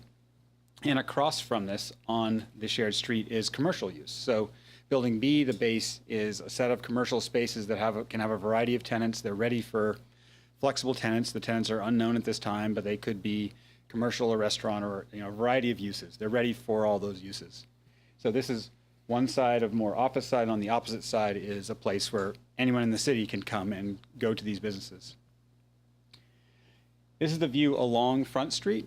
And so as you can see, you're headed towards Appleton Street is where that tree is over on the side. Building B only takes, about 2/3 of the site. We have, there's a mix of glass and masonry along the street. So there's windows and wall and windows and wall. It's not a blank facade. It's not a sort of, it's not turning its back to Front Street, even though the most active side of the building is on the inner shared street. So we expect more people to be along that side. There's sidewalk along here, trees, vegetation, and this side. And then the residential apartments look towards the river. They're actually looking over Front Street and out at the river, out at the falls, out at all of the history of Waterville. These are some potential material palettes for Building A. We're expecting it's a brick masonry base with some perhaps fiber cement panel at the top floor. But this is a sort of detailed elevation showing some potential materials that Building A could follow. And these are some views of Building B, the sort of mix of materials that we've got there. We're expecting to do some wood base at the base where you walk, where people are, sort of a durable material there, and then a brick masonry on the left is the Front Street side, the right is the shared street, and then a mix of fiber cement, some metal panel is what we've got in mind, but we're not, this isn't a building review here, this is just a site plan review. Here are some details of the Temple Street side.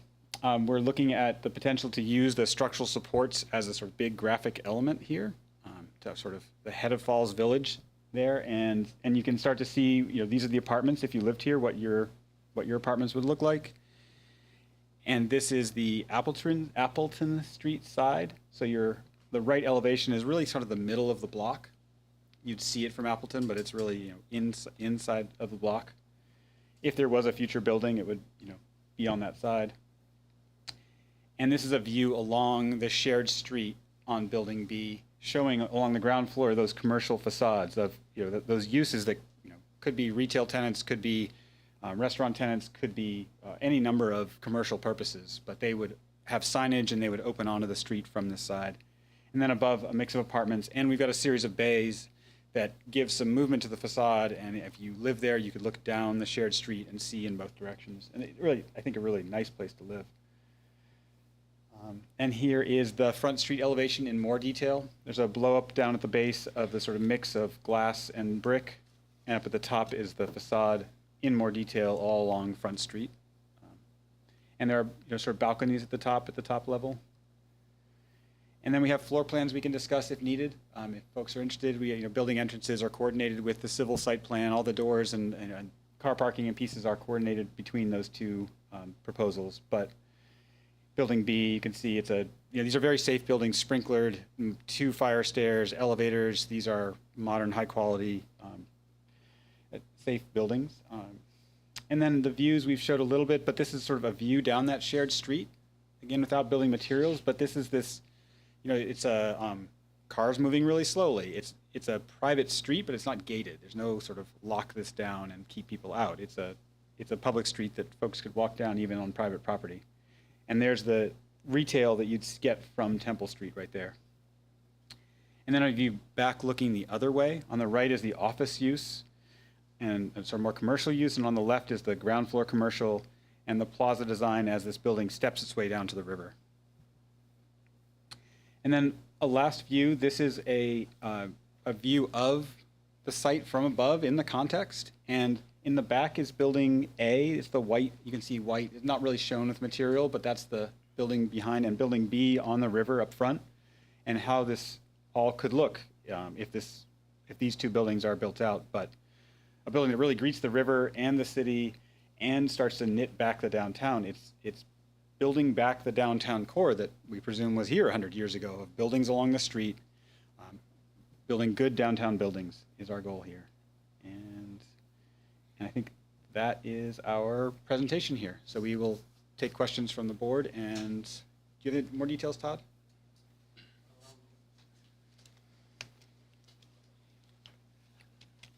Yeah, I think maybe one thing that we should fill in here, again, the site plan application before you is for 2 buildings. I should have highlighted, we've designed the site in such a way that there could be future development on the Appleton Street end. So that's the green space sort of in this lower left-hand corner that you see. And then even in the parking, what's proposed for the parking area along Appleton, we've actually designed that in such a way that it could accommodate another footprint of a building. So the intent sort of long-term is that at least we've set ourselves up so that this site could be built out with even more density and more mixed use and more housing. Of course, we would have to come back to the board if we had a proposed building C or building D and file for a site plan application at that time for that future development. But otherwise, we'll take questions and comments. I have a question. Go ahead, Tom. On the city's tax assessor map, the 1.7 acre proposed site is comprised of roughly 5 individual tax parcels. Are you planning to purchase those or long-term lease them? What's the? You're correct. So I think you're right. It's 5 parcels, might be 5 or 6, something like that. 2 separate property owners combined to own all of those parcels. We have option agreements with both of those owners, and the plan is that we would be purchasing both all of the parcels, both properties from both of those owners. We will be the long-term property owner. I understand the findings of fact. It lists existing property owners. That's correct. Okay. Yeah, those are the 2 existing property owners. Correct. And I have a second question. On the demolition plan, it showed that there was a chain link fence to the west. It abuts the D&M Realty parking area. Is that to be removed permanently, or is there going to be a new barrier along that property line? Is there anything? You want to address that one? Yeah, that fence would be removed, and there's actually going to be a retaining wall along that property line, so that will kind of act as a boundary. Our parking will be slightly above with that retaining wall, and that's what allows us to kind of regrade the site to improve stormwater. Okay, thank you. Adrian, could you bring up the parking map?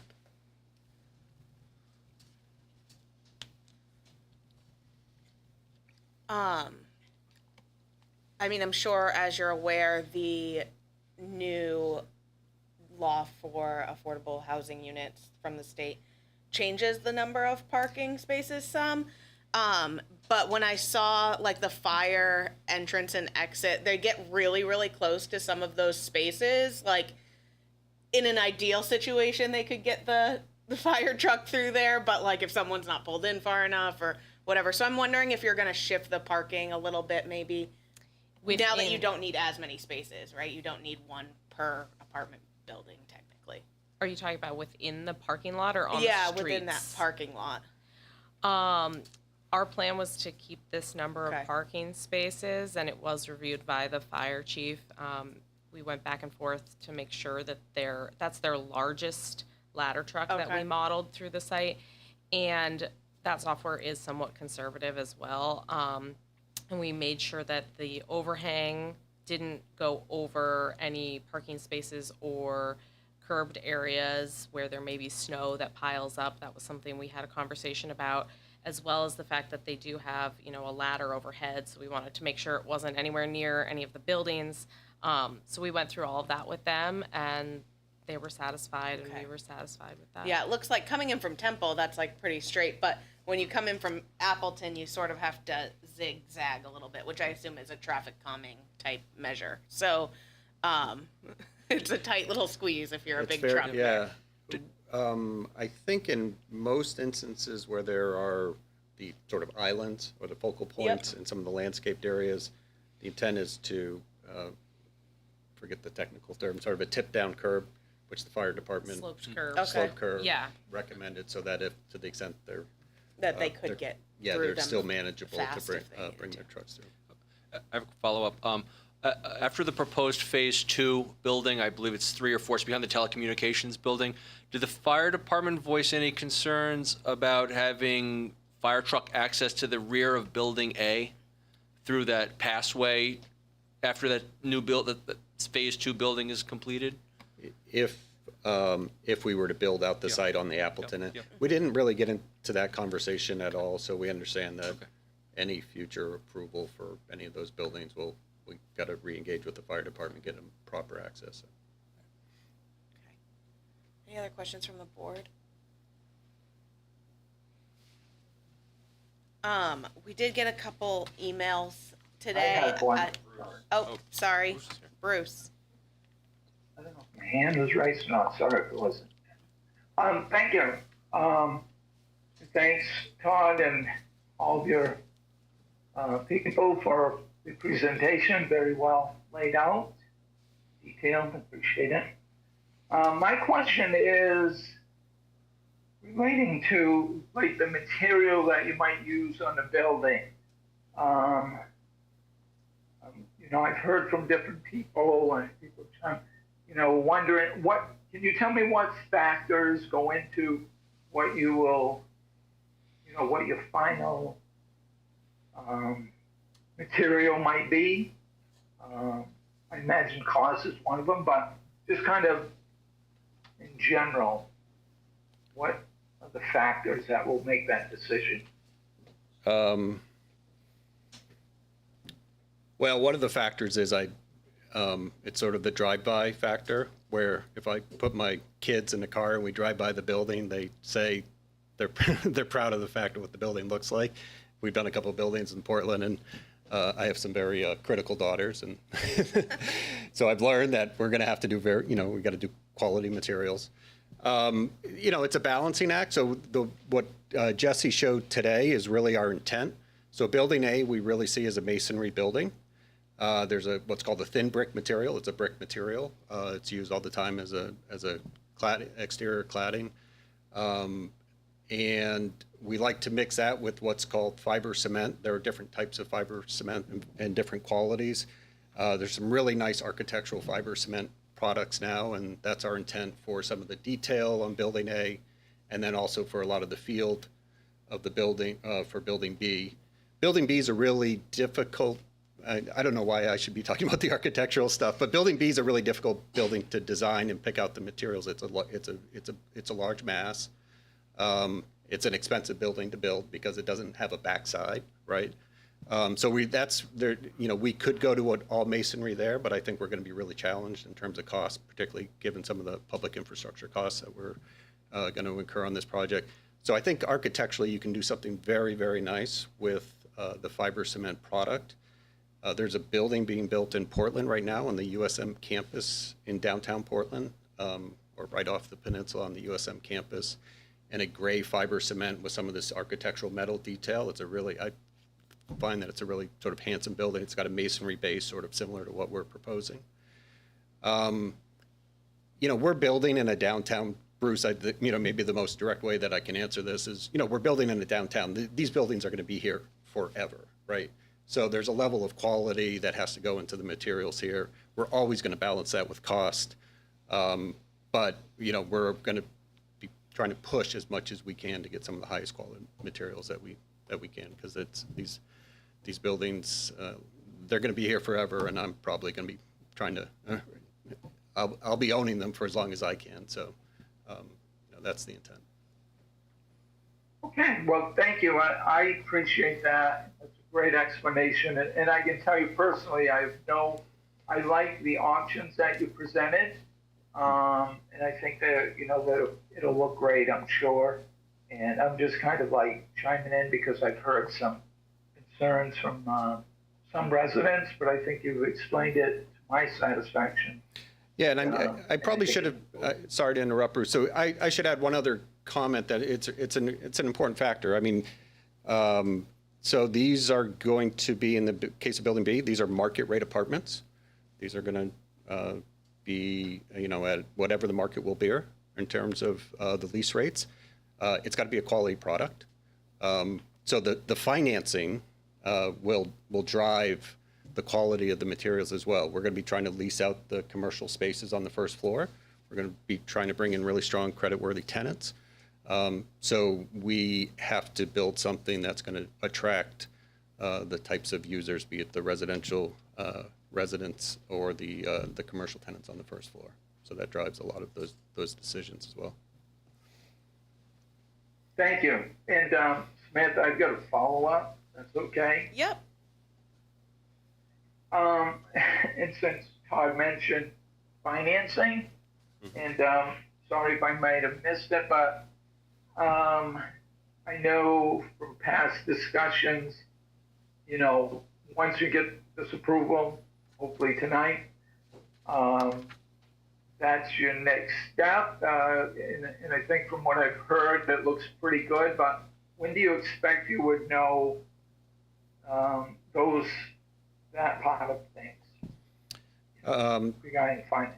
Sure. So this project is broken down into phases. The first phase of which is sort of the site acquisition, basically the cleanup work, right? So it's acquiring the site, demolishing the buildings. There's some soil remediation work that we need to do. That package of financing's effectively in place. There's some funding that we can access through DEP for parts of it. Folks on the city council were involved in a CDBG grant that we're going to be able to access for some of that funding. We have a community development financial institution called Genesis.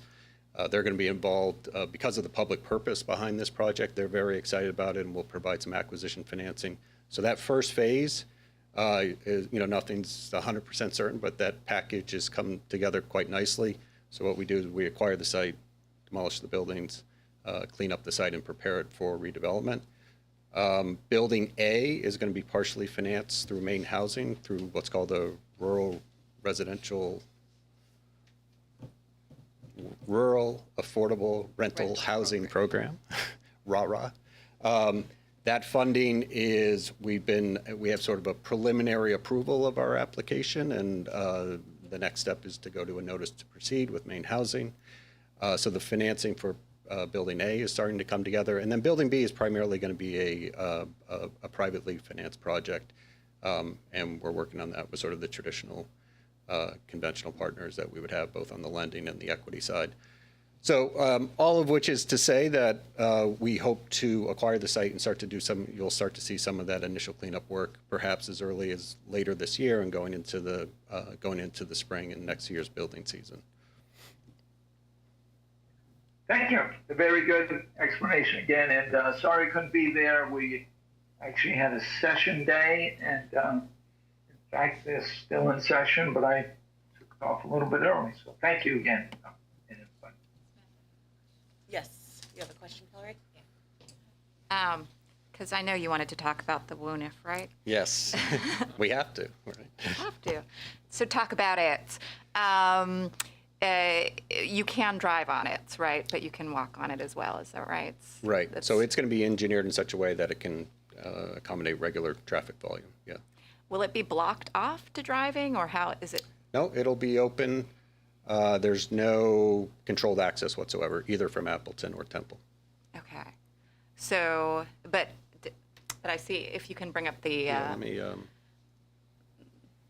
the slide that has it, maybe. Well, maybe Okay, the so the render. trees, I guess the way the trees sort of line it, the obvious pedestrian zones sort of delineate that section. Is that correct? Yeah, it actually might be.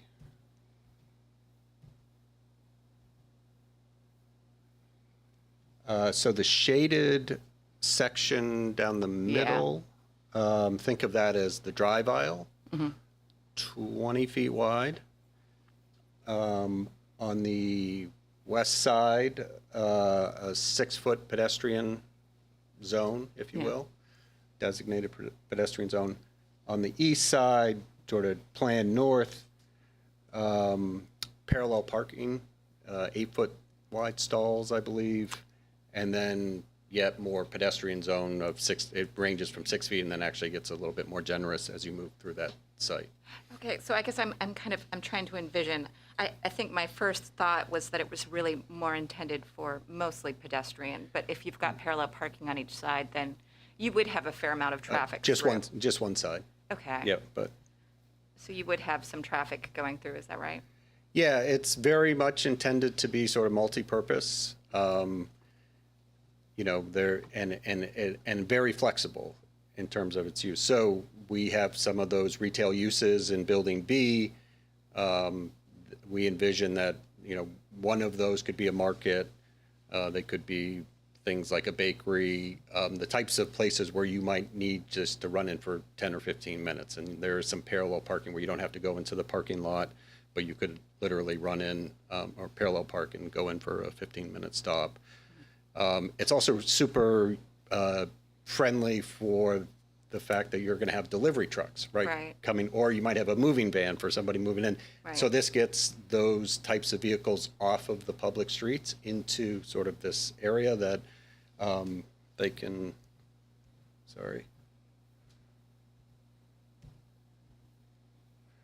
So as you move further down the Wooner towards the Appleton end, there's more space to even pull over more and, for a UPS truck or a delivery truck to pull in and deliver a package. So absolutely multi-purpose, the intent that it will be used by cars, but it's designed in such a way that if you are in a vehicle and you turn onto this, it's sort of, I always describe it as sort of controlled chaos. You are forced to go slowly. All of the cues will tell you to slow down. It's narrow. It's going to be intentionally kind of congested, and really in that way becomes much more pedestrian friendly. But it's not a road per se, so it's not that there's like stop signs or anything directing traffic, right? Correct. It's not a public way. Right. And it's we don't have any street signage proposed. So it's very much sort of this, they call it, the typical term is a shared street. Right. No curb cuts. Right. Now, we may be doing things with the pavement treatment to sort of more cues about this is where you drive and this is more like a sidewalk and this is more of a parking area. But those are all done in a very subtle way through the hardscape treatment. How do you handle accessibility? So this site is going to be 100% ADA accessible and getting from the parking areas into all of the different storefronts. I mean, it just has to be. The code requires it. So there's a exhaustive grading plan, very, very detailed and subtle nuances within this entire site. It actually sort of rises at some point, and then as you're going from Temple to Appleton, and then sort of dips back down. But that was all part of the engineering behind it, is to maintain accessibility from any of the shared street parking areas to any of the entrances in any of the buildings. Yeah.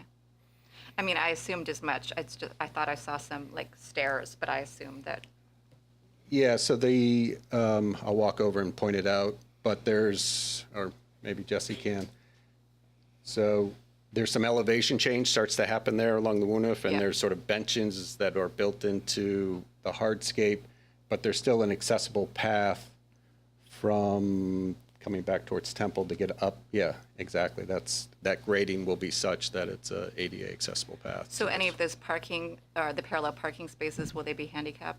They are. There's Perfect. a number of in the lower left or right there. That's a stall of ADA accessible. Brilliant. Yep. Yeah, and I know we're not talking about the building, but I think the design is just gorgeous. Oh, thank you. Well, Anyway, thank you. Okay, any other questions from the board? Okay, I'm just gonna kind of go through the other public comments, just, sure. I think we should, because they emailed us. So the one from the church, I mean, you have nothing to do with the supervision ahead of falls, so I'm gonna skip over that one, but, they mentioned the trees. Is there any way to kind of keep those trees that are on that potential future development, that's green space, like, can those be preserved now, or? Yeah, I saw that email and I don't know the answer to that question because it gets complicated with all the infrastructure that's happening beneath them. No, absolutely understand. So we're totally open to looking at it if in this front Appleton Street corner, yeah, there might be the possibility in those locations. So I think we're open to considering that, but it's hard to know at this point. Yeah, again, not part of the site plan, but I think worth mentioning. And then the other questions were from Dave Smith, and is he in a butter or just a Waterville? Downtown business. Okay, so I think he was wondering when people will be able to apply to live in your apartment. So I guess he's very interested in He's that. on the list. He's on but these are all going to be open to the public. I think that was part of his I'm comments. sure there will be some interest. So there's a use restriction in place for the 18 workforce units Right. associated with the main housing financing. So those, you have to be income qualified. For the 45 units in Building B, there are no use restrictions. Okay. And I feel like we actually talked about this the last time you were with us, Todd, but are they mostly one bedrooms? Mix of 1 and 2s. 1 and 2s, okay. I knew I was going to be asked that, so I actually wrote it down. I mean, you don't need to know the exact number right now. No, I should. So 41 1-bedrooms and 22 2-bedrooms right now, currently proposed. And a mix in both the deed restricted and conventional. Whoops, sorry, you probably keep taking your charger. And then just another question that came up, but Ann has already addressed it, is whether or not they would be available for Airbnb, and checked with code enforcement, and we actually don't allow that in the downtown, so that handles that problem. Yep. In the application again, and you already answered about the workforce housing, so. Any other questions from the public? Rian?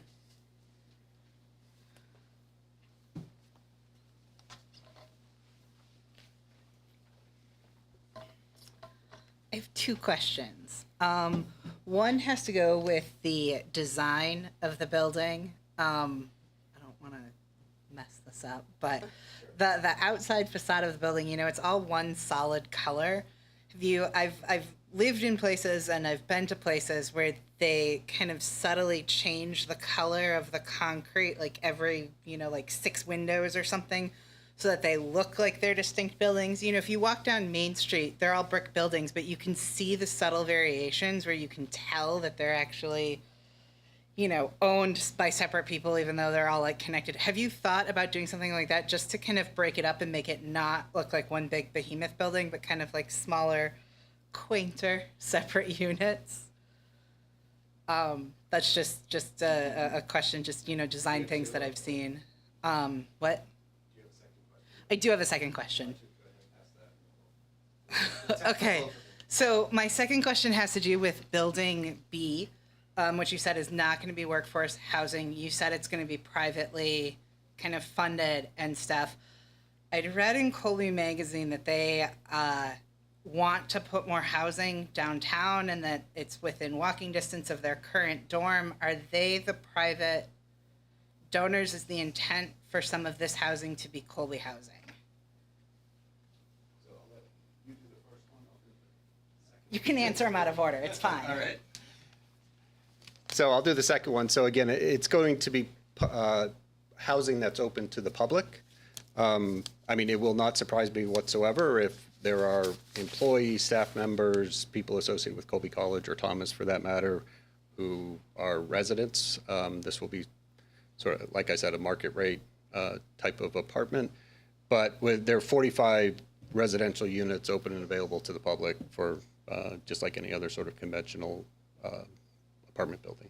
So do you want to take the architectural question?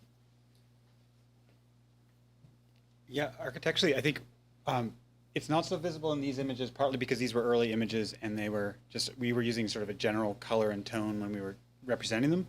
But as the building has evolved, I think we've really tried to bring in exactly what you're saying, and it's going to be more visible in reality than in drawings, but the bays are a different material. So these tall pieces here are a different material than the material next to it. And so we're going to get some definite, exactly what you said, like a little bit different color tone, and they're going to shine different. They'll have a different piece to it, and the bays are going to ripple out. So we're going to get those sort of chunks of building. And I think that it's like in my head I have the, it's going to sound funny, but the Christmas tree shops is the worst thing where like they pretend like it was 8 buildings, but you all know it's one. And it doesn't matter if they painted them 8 different colors, you still know it's one building. And so I think there's a bit of honesty that this is one building. It's one thing built at one time in one era. It's, the construction is all one construction crew. And I think there's a level, even if we were to try to really break it up into different things, no one would actually be fooled. And so I think what we're trying to do instead is how do we bring variety so it's not one giant, long, monolithic building. It has bays, it has light, it has shadow, and it has all those things that we love about those buildings.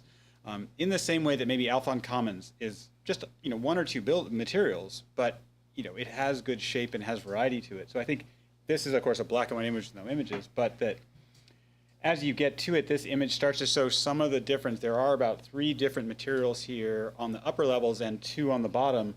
So there's about 4 different materials, and the top has a cornice band that runs down, which has a sort of delicate fine grain to it. And then, so I really feel like we're going to get some of that variety that we all love about the older buildings and some material detailing. At the same time, it has to be fireproof. It has to be maintenance-free. It has to be a tall, tough building. But I think it's like Waterville's full of these tall, tough buildings. The mills are these simple, repetitive, big, tough buildings that we've got that are part of Waterville's heritage. And so, I think it really tries to mix between those two. Was our goal for this design. So, hope that answers the question. Yeah, I might.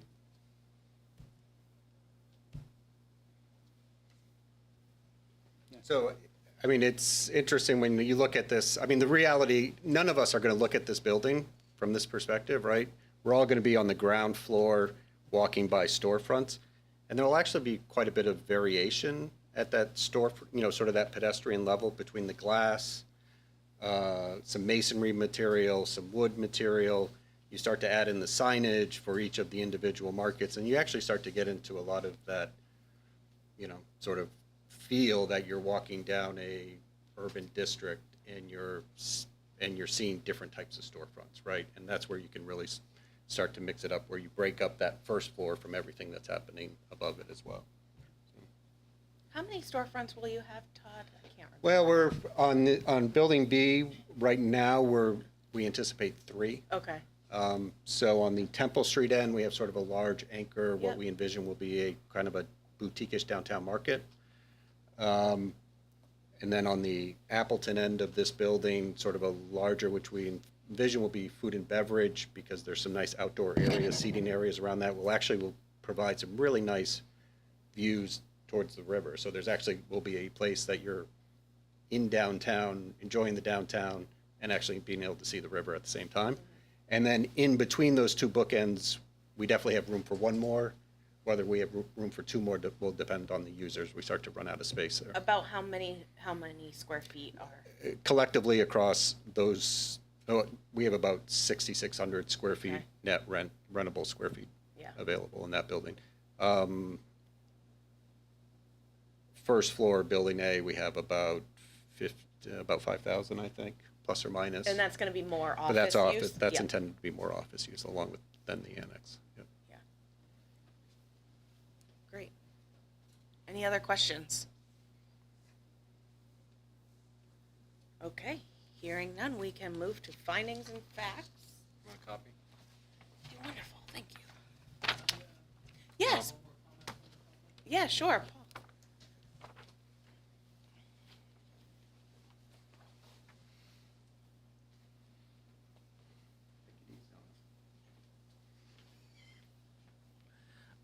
Paul Urenick again, 38 Pleasant Street. I just want to compliment the development team on this design. I know Todd and his team have been working on this site for several years now. This is a very difficult site to develop, and I think what they have come up with here is just amazing. How they've pulled the buildings towards the street, how they have the shared street in between the buildings, everything. I think, 7, 8 years ago when the city set out to revitalize the downtown, I think this is exactly the type of development that the city was hoping would happen within the city. Working with quality architects, quality engineers, and quality developers. So I think the city is very, very fortunate to be working with this team and to have this proposal in front of them. Thank you. Thank you. Todd, what is your timeline for doing the demolition and remedial of the site? Are you hoping to get that done before snow flies or next year? Potentially it could start in the fall. Yeah. Late fall, but most likely will carry on until In the spring. Yep. Okay. Great. So yeah, Anne, do we keep the landowner the same? Is that the current landowner? Okay. That's what is asked. Okay. They have it under contract. Even though they're not the ones requesting this? I just don't want to make a mistake. Okay. Perfect. Okay. Well, I'm going to motion that we read these by number only. Is there a second to that motion? I'll second the motion. Yeah, Thank you. I'm actually kind of unfamiliar with this process. Okay. I never had to do it before, so. Oh. It's really fun. Yeah, no, So do instead I of... raise my right hand? when I Yes, do this? on a Bible, the whole Yeah, deal. okay. Hold on. Glad I brought my glasses. Essentially, it's a checklist for us. Adrian did an incredibly comprehensive job putting together all of the stormwater information and letters from the city engineer and water district and all of that. It's just compiling that for Okay. us to make sure that it's hitting all of the standards that she said she was hitting. And like I said, it was very comprehensive in the application. So Anne has done the due diligence of putting the notes of where the evidence is for you. So I'll just read the number to save us all time because it's now 9 o'clock and we still have a bunch of things on the agenda. And you just tell me true or false. So number 1, which is the development will not result in undue water or air pollution. True. Number 2 is sufficient water available. True. Number 3 will not cause unreasonable soil erosion. True. Number 4 will not cause unreasonable highway or public road congestion. True. Number 5 will provide for adequate solid waste disposal. True. Number 6, the development will not cause unreasonable burden of the ability to dispose of sewage. True. Number 7, the development will not have undue adverse effects on the scenic or natural beauty. True. Number 8, development is in conformance with zoning. True. And number 9, the developer has adequate financial and technical capacity to meet the above standards. True. And then there's a list of conditions that are attached. They were in the letters that you've received. So, do you have any questions or concerns about any of those? No. Okay. I will make the motion to accept the findings and facts. Second. A second. Hillary, second. I think April. April. Yep. Okay. And we'll do a roll call. So, April. Yes. I am a yes. Tom. Yes. Hillary. Yes. Matt. Yes. And Bruce. Yes. Great. Well, thank you so much. Thank you. Appreciate it.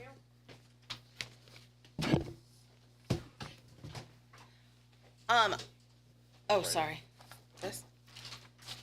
I'm just gonna take a 5-minute bathroom break.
Most important people left, right? All right. Right. We're ready. Good evening. I'm Tom Warren, COO at Thomas College, and I'm here tonight to request a zone change to allow us to build up to a 2 megawatt solar farm on our properties at West River Road. The college already has a solar array on our Alfond Athletic Center, which, by the way, was the largest in the state when it was constructed back in 2012. That generates approximately 6% of the electricity utilized on campus, and we're looking to expand that by creating more solar generation on site to meet our sustainability goals, as well as to control costs for the college and our students. Like other colleges, we rely heavily on the generosity of our donors and also grants to fund projects such as this. So we've initiated this process in an effort to gain more insight on the feasibility, the scope and cost of the project, such that we can move into the next phase of the project, which will actually be our fundraising phase. We've engaged a consultant, CES, to help us through this process. They will be drafting an RFP, and they'll also be administering the bid process for us. I have Chris Brook. He's Director of Natural Gas and Energy Services for CES on line with us tonight. He will walk us through the site plan, and we'll be able to field any questions from there. So turn that over to Chris. Great. Yeah, thank you, Tom. Good evening, everybody. Hopefully you can hear me okay. I'm going to share my screen so that you can see the site plans here. You all should be able to see my screen now in the overhead view. Yes.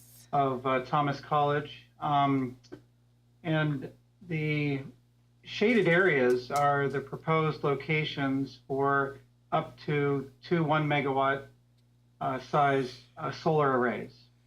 And let me back up just a minute and just say that we're looking to add up to 2 megawatts in solar development here to meet the college's needs. We worked with CMP and found out that it realistically is going to be more feasible if we do it in 2 smaller projects. And that's why the 2 1 megawatt size has been mentioned. When Thomas first hired Competitive Energy Services, which is the firm I work for, we're out of Portland, been an energy consulting firm for over 20 years. We realized quickly that we were in a little bit of a chicken and an egg scenario where we wanted to get proposals from solar developers that would give us an idea of what what each developer can maximize the space that we have and for the best price. But in order to attract developers to the table, we needed to have this zoned for solar development. So a little bit of a chicken and egg scenario we're in right now, and that's why we're here tonight for that. But looking at the site plans here, we've put in setbacks and like for instance on this side here we have 250 feet between the solar array and the residence. That meets code. And on some of the other slides here, we're showing where the maintaining of the existing buffer. These are all part of the codes and regulations that the end project will definitely adhere to. And that's part of the RFP process, is that the solar developer will need to adhere to all the codes and regulations, and that'll be part of their proposal. But final drawings that will be submitted to the planning board will include everything that I just mentioned, so that it'll definitely adhere to all the regulations. This is an example. We added the buffer in here. So this is part of the code, plant and maintain compact evergreen hedge. So just added this in here. This is an example of what it could look like. And this is just yet another look at the overall of a overhead view of the locations as well in relation to the athletic fields here. But overall, looking for the parcel to be rezoned, and then we can move on to the next steps. If this is approved, we'll move on to the next steps and start the RFP process. We'll get that out the door and attract bidders and negotiate and come up with the best one, and they'll put the final drawings together for the planning board. Okay. Any questions from the board?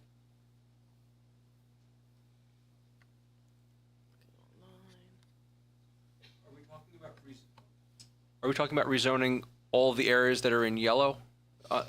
Is that what we're talking about? Is that this? What? Yes. Okay. Yep. These 4 locations here. That's correct. And the 2 1 megawatt sites are where? Is that? Well, we could put those in a combination. Okay. It could be 2 right here on the larger parcel, and it could be spread out amongst all 4. So that's the thing. It really what's going to drive that decision is CMP and the interconnection. What makes the most sense for Thomas? What route makes the most sense for Thomas to go to be able to get an interconnection agreement in place? It's not a guarantee that that'll happen. We've worked with CMP and we've identified the best path forward for that to happen, and it's going to be with these smaller projects. But 2 of them could be located on that larger parcel, or it could be spread out amongst the 4. If the negotiation with CMP works well, is it possible to increase the solar capacity upwards of the 2 1 megawatt? No, that's the max? Yeah, okay. That'll be the max. Okay. Yes. Yes. Chris, so I'm looking at that larger parcel right now, actually where there is an arrow to demonstrate, I think, what that required buffer is supposed to be. Is that 250? 250 feet from residence. Right. Yes. So where that arrow is on the upper portion, is there actually a residence right there? Right there, yeah. Yes. Tom, correct me if I'm wrong, but yes, right here. Okay. So what I'm looking at, I mean, can you help me out? Like, it actually doesn't look as if there is any. I mean, I see the distance, but it doesn't look like there's anything buffering there. To me, it looks like an open field. Right. Correct. Right now, there's not, but there will be as part of the to meet the codes and regulations. So there needs to be fencing and hedging, et cetera. We would meet all of those codes. Right. So what you're proposing when you say like what would be the requirement? A hedge of some sort? Is that what you said? Yes, it's in the it's part of the city's code regulations, and it would be fencing, hedge, maintaining existing buffers. Right. But and do we get to determine what that is, right? Well, the ordinance describes that buffer. Right. I think it's on the next page here. One of the next slides now. Yeah. Explains. Right here.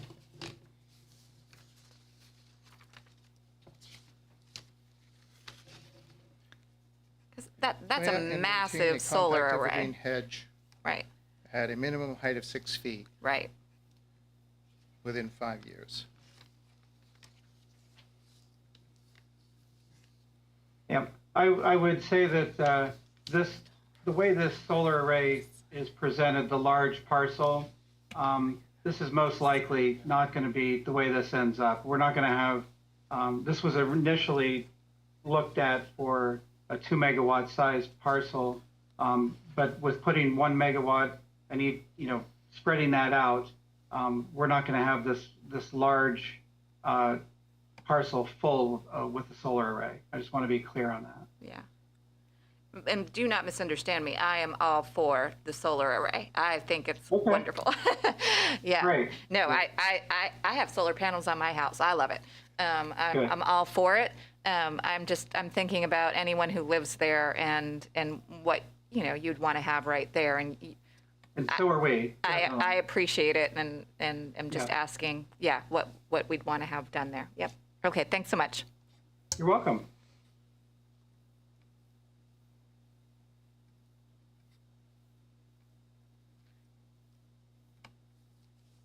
I'm like looking at the Google Earth and just trying to place where that larger solar array is. Is it across the street? It is. Across West River Road? Okay, that's what I thought. And then the other two are kind of, surrounding the fields there. Correct.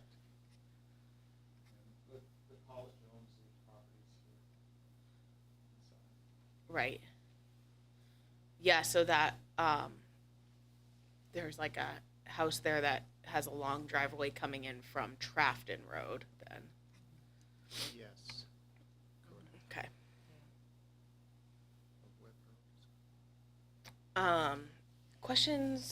Any other questions from the board? Questions from members of the public? Yeah.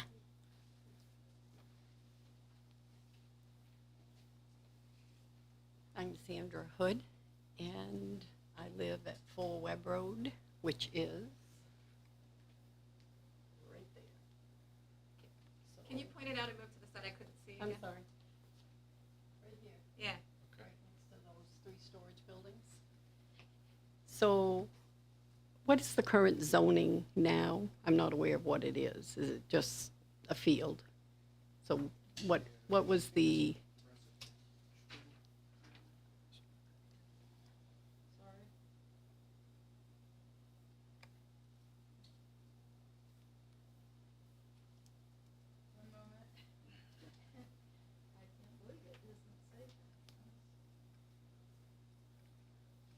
I mean, I've lived there 10 years, so I don't know what it is, so, but I'm gonna look directly at that, along with the property up in the corner that the other lady was asking about. So my question is, what are you gonna put, like, on each side of that Summit gas? You're talking about a buffer, only 6 feet, that's not gonna cover those panels. And it's gonna go at an angle by the looks. I mean, I'm still gonna look down at that lower right corner. I look at that Summit gas thing every day, which they've done an improvement. They've done a lot with that, so I'm happy with that. But I don't really wanna look at solar panels. Yeah, I mean, in that area there, I'm sure we can do something. That's a pretty small area there that you're referring to. We'll work with the city planner and we can come up with something. I mean, whether it's a 6 foot, or maybe we do something a little higher in that area there, I don't see an issue with that. So in answer to your question, the current zoning is residential B for the large parcel and institutional for the other ones. Where I am, where I'm So located. across the street, the large parcel across the street from you is zoned residential B right now. Okay. The other question, I see a lot of these solar fields. I have a place out in South China we go to in the summer. They've got one on 32. They never mow. Will these be kept attractive? Will they mow the fields in between? Right now it's mowed twice a year and it looks great. There's a lot of wildlife in there and we're gonna lose all that. We're watching 2 big does with babies right now. There's fox, there's turkeys. We're gonna lose all that. Right. But none of these, some of these fields, they're just all grown up in between. Everybody around us, the LaPlants, us, the people across the street, I think her name is Jeannie Fortin up the road. We all keep our lawns nice. And I haven't seen any that are. Right, we have vested interest in that looking nice as well. It's right across the road from our college. I mean, we're the Right. ones that mow it now. So we do plan to keep it looking nice as well. In terms of, I know there are some difficulties mowing around the structure. But I do think that, in between the structure, there would be opportunities there to keep it looking nice. So we have every intention, again, of this whole area, to keep this looking as nice as possible. But, and that's fine on that side. My concern is this side of the West Correct. River. That's, again, we mow it now and we keep that Yeah, it's looking the nice. Bragg So, farm, I believe, that correct. comes in twice a year and does Correct. it. Yeah. Yes. Okay. When do you propose this to start? It's difficult to say because it's contingent upon the funding. As I mentioned, we're heavily reliant upon, donors and grants, so it could start as early as this fall, the fall of the stars align. But we would expect to do something before the zoning reverts back in 5 years. Okay. Where will the construction piece of it, will it be going in and out from the West River Road or the Webb Road? It would be the Webb Can you Road. speak into the mic? I'm sorry. Oh, sorry. We have 2 planning board members that are online too, so. Okay, I'm just concerned, when the construction starts, is it gonna come in and out from the West River Road, or is it gonna come from the Webb Road? Because that's gonna be a lot of traffic, and I already see up by the airport, I mean, there are tractor and trailers and panels and dump trucks constantly going by my house. Well, not so much now because it's pretty much done, but my concern is, where's the in and out gonna start? That hasn't been fully designed yet, but it makes sense that would be off from, you can see there where there's a access road that would be off from the corner there of the Webb Road. Construction vehicles going directly onto the main road there would be, I think, more problematic. Yeah, and that will be too, because that corner is very, very congested down through there. Very congested. It's hard enough to get in and out of there now, so. We can consider that and look at options when we get to that point, for sure. Okay, that's all I had. Thank you. Yeah, you're welcome. Okay. Yes. I was just real quick looking up best practices for vegetation control underneath solar panels, just to maybe address some of your concern. You said you saw deer with some does. Does with some Yep, sorry, does with fawns. Sorry, it's getting late. Right, yeah. And actually, the wildlife considerations, they said that deer bedding appears to be pretty common in these areas. So if that's your concern, I don't know. That sounds. You're gonna construct a fence around it, I assume, that's what I Correct. see along all of them, so. That could exclude them. They can jump quite high, though. I guarantee you put some hosta in there, they'll find a way. They get onto the airport. Yeah. We get a lot of them in the yard, in my dooryard from over there, so we enjoy them.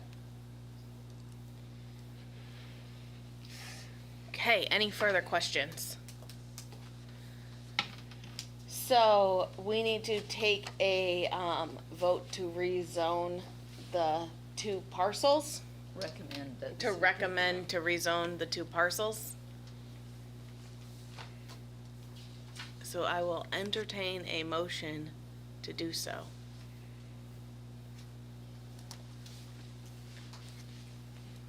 Are our friends still there online? I'll make the motion to rezone. Okay. I'll second. Echo. I'm so used to being on Zoom, I hit my computer instead of the microphone. I'm sorry, I'll second it. We'll take a roll call. So, April, Yes. I am a yes. Tom? Yes. Hillary? Yes. Matt? No. And Bruce? Yes. Okay. Thank you very much. So that'll go to the city council for 2 more votes. Understood. Thank you. Great, thank you very much. Thanks, Chris. Okay. Getting there. Bosworth Group LLC is requesting informal pre-application review for self-storage buildings at 195 College Avenue. Good evening. Welcome. Thank you for being very patient. Yep, no, I appreciate the board all hanging in there for a long meeting as well. So, my name's Dustin Roma. I'm a civil engineer with DM Roma Consulting Engineers representing Bosworth Group on this application. Going to share my screen here. So this is just to kind of give you a general sense of the area on College Avenue that we're working in. So it's kind of predominantly characterized by, you know, commercial, industrial type uses. We've got the car wash facility here, other single family or single story commercial buildings here. And this is the field area that we're proposing for development right in through here. We do have a residential use that's adjacent to the property here. This is where our property starts and basically carries through this area here. So this is where we're proposing to come in and access the site for our curb cut. Good. So this is a site plan showing what we're proposing. So that area that I was just at is here. That's that existing single family home with the fence that runs along the side here. So proposing to come in, utilize that for our access. These will all be single story, drive up cold storage, self-storage buildings. Typical construction if you're familiar with these types of uses. I do have a picture here of a facility that we designed and this same applicant just recently built in Lewiston. Again, just kind of gives you a sense of the scale of the building, utilizing black fencing along the roadways with a gate. So this kind of just gives you a general sense of what the site would look like from a street view. Similar colors would be what we'd propose for this facility as well. Some of the challenges of the site are the topography and along the back side of the property. So that's why the development is really focused up here closer to the street.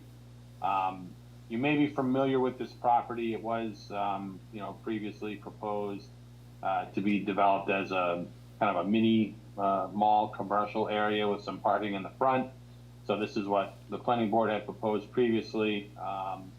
At that time, this property was not part of it, or this property in the back. What our client is acquiring is this additional land in this corner, along with the acreage that was proposed for development previously. It actually comes together with this small quarter-acre lot on the other side of the unimproved portion of Eastern Avenue. We have no plans for developing that land on the other side of Eastern Ave at this time. There's real no benefit to the project. The buildings aren't going to have any water or sewer needs, so there's no utilities other than electrical just to power the lights around the outside of the building and the automated gate. We did develop a grading plan here, which just shows a stormwater pond that'll be built on the lower portion of the site on the Eastern Avenue side. This project will require a stormwater permit through DEP. We've already gone through and kind of prepared the calculations to show that this site would meet the standards kind of as it's currently designed. We understand we've got to have this reviewed by fire department and engineering for access and drainage.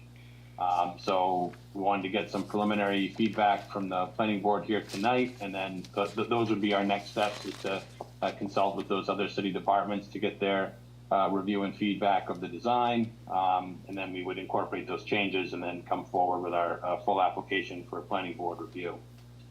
I know it's been a long night. That was kind of a quick overview of the project. I know it's your first time seeing it here right now, but any feedback that you could provide would be very helpful to us as we develop these plans and get them ready for a submission. So with that, I'll turn it back over to the board and happy to answer any questions. Great, thank you, Dustin. Oh, I have a question, Dustin. On the east side where there's a significant grade change, kind of the back part of your self-storage units, is there going to be a fence along that paved area so cars don't roll off the hill or anything like that? Yeah, so we've got a continuous guardrail that'll be built all along this side, all around the corners. We're looking to leave a small area open here just to be able to push some snow off the side. We've got areas reserved for snow storage here and here inside the fence as well. And in the event that they have to actually come in with a loader and move some snow out of here, we've got this area over here that'll be reserved for some additional snow storage if needed. And my second question is, will the site be lit or illuminated at night, and how so? Yeah, so we've got these small little wall packs kind of joining the sides here at rough intervals of where we typically put them. So we'll have a couple of lights here on the gable ends and then some along the building. They're mounted about 10 feet above grade, and they're all downlit fixtures. But the site will all be illuminated so that you can drive around in the dark. And the only curb cut for ingress and egress is going to be on the southwest corner where you showed us? Is that correct? Yep. So this will be the only curb cut. There's multiple curb cuts all throughout the site now. This would be the only one here that's utilized. Okay. Is there a reason why you chose the curb cut that's so close to that residence? So this one here has the best sight distance. It's basically at the crest of the hill, and then it begins to go downhill in this direction. We also have to provide enough length to be able, so when a vehicle comes off the road, there's a keypad kiosk here that operates this gate.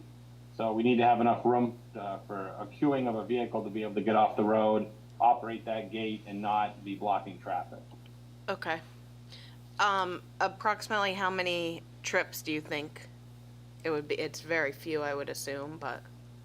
Yep. Yeah, it's for a facility of this size, based on the ITE trip generator manuals, we're usually around 12 to 15 peak hour trips for a facility of this size. It's 24,000 square feet of self-storage. Great, thank you. Any other questions? Members of the board? Any members of the, Rian? Any questions? I have another question. Are you proposing a fence or vegetative buffer close to those two homes or two structures on the south side of your property, closest to College Ave? Yep. Yeah, I think that there may need to be some improvements to that fence. I mean, there is.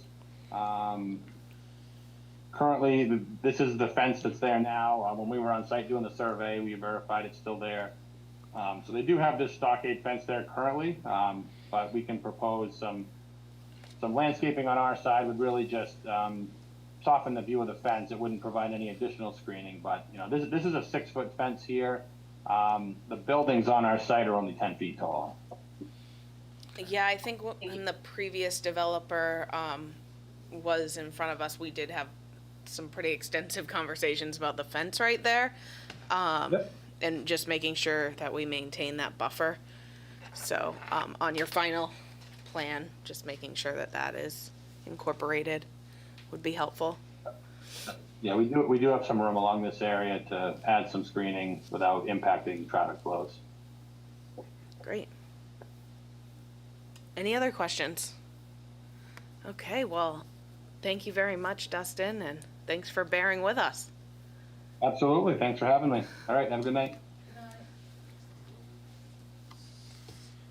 And we are now on to our last item on the agenda, which is to begin discussions of revision to the zoning ordinance to accommodate for LD 2003.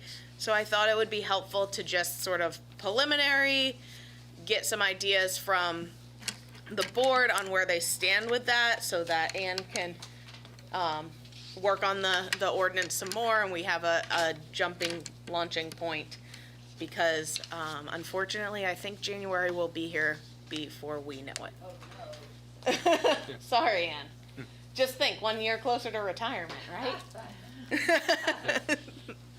So, I guess I'll just open it up right now to the board. If you have any input, I know a couple of the things that Ann has pointed out we need to make decisions on are whether or not we allow Airbnbs in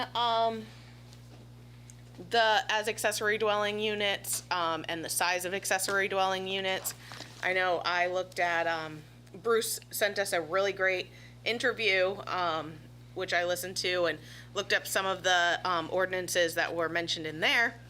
And I think South Portland has some great ideas as well. So I guess we can just open it up to the board and see if you had any suggestions and go from there. We won't spend too much time on it tonight because it's already 9:40, but okay. So Anybody?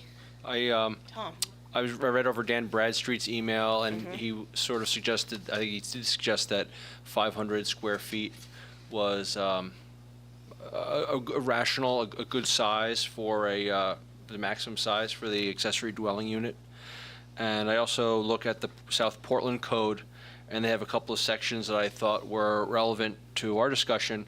One of their terms is that only one accessory dwelling unit is permitted per lot. The second is the dwellings on the property and the accessory dwelling unit must be held in the same ownership. An accessory dwelling unit may not be sold separately from the other dwelling units on the property. Number three, the owner of the property must occupy either the primary dwelling unit or the accessory dwelling unit. And number four, the design features associated with the accessory dwelling units must maintain or complement the prevailing architecture of the neighborhood. The following standards shall apply to ensure that the prevailing architecture is maintained or complemented. And it goes on from there. I just thought those were all strong suggestions. I think it would something that we should think about incorporating into our ordinance. Yeah. Okay. I actually like the idea of the owner being required to occupy one of the units, because I think that it is the intent of this law, the way I understand it, listening to interviews, is to make more affordable housing and housing for familial units, and I think that that would be important. I do have concerns that if we, apartment building owners might put up accessory dwelling just to get another unit out of it, and that's not necessarily the end game that we're going for. April? The last item on Tom's list, about the aesthetics, I like that one. I feel like if we put that in there, maybe we could entertain talking about the size being larger. I know that, 500 square feet, that's like what, a 400, right? 30 by 30 would be 900, right? It's not, that's quite small. Anyway, so, I don't know how we feel about that, but that if we manage for aesthetics, we could say no mobile home, for example, could be put on a property because it wouldn't complement, but you could put a structure that was larger. Yeah. Anyway. One of the interesting things I noticed in the South Portland ordinance is they have actually 800 square feet, but then it's also based off of the amount of living area. So it's like a certain percentage of the living area on the lot can be an accessory dwelling unit, or so it's like 90% of the usable area, or 90 would be high, but whichever is smaller type deal. Did either of you happen to save a copy of? Yeah, I do have it saved, Anne. Would you mind sending it out to the board? Yeah, sure. And I just did a quick Google search and didn't extensively look for the other ones. I just knew that South Portland already had theirs.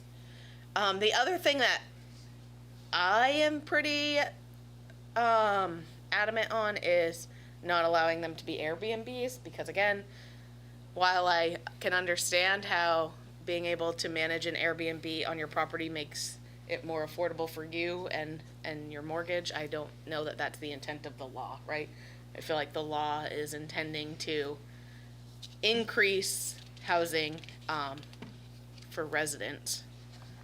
So that would be my input on that area.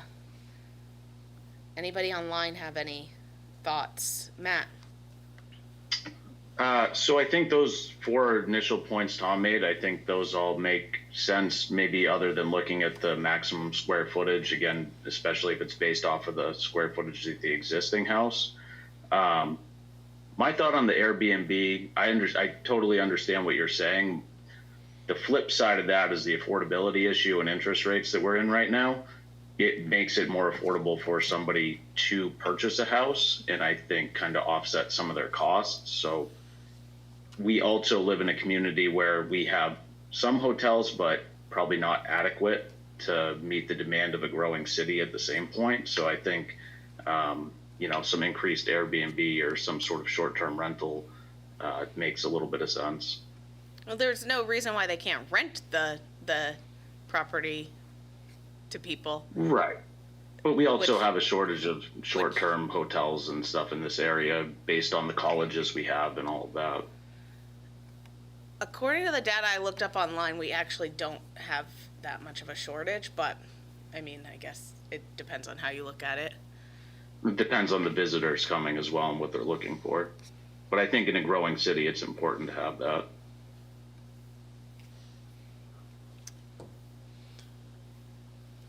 Bruce, any thoughts? Okay. Not really at this point, and thanks, Tom, for bringing up those issues. And I do think, as far as the Airbnbs, that it's worth, considering the pros and cons, and moving forward as we discuss it, in future meetings. So I'm open to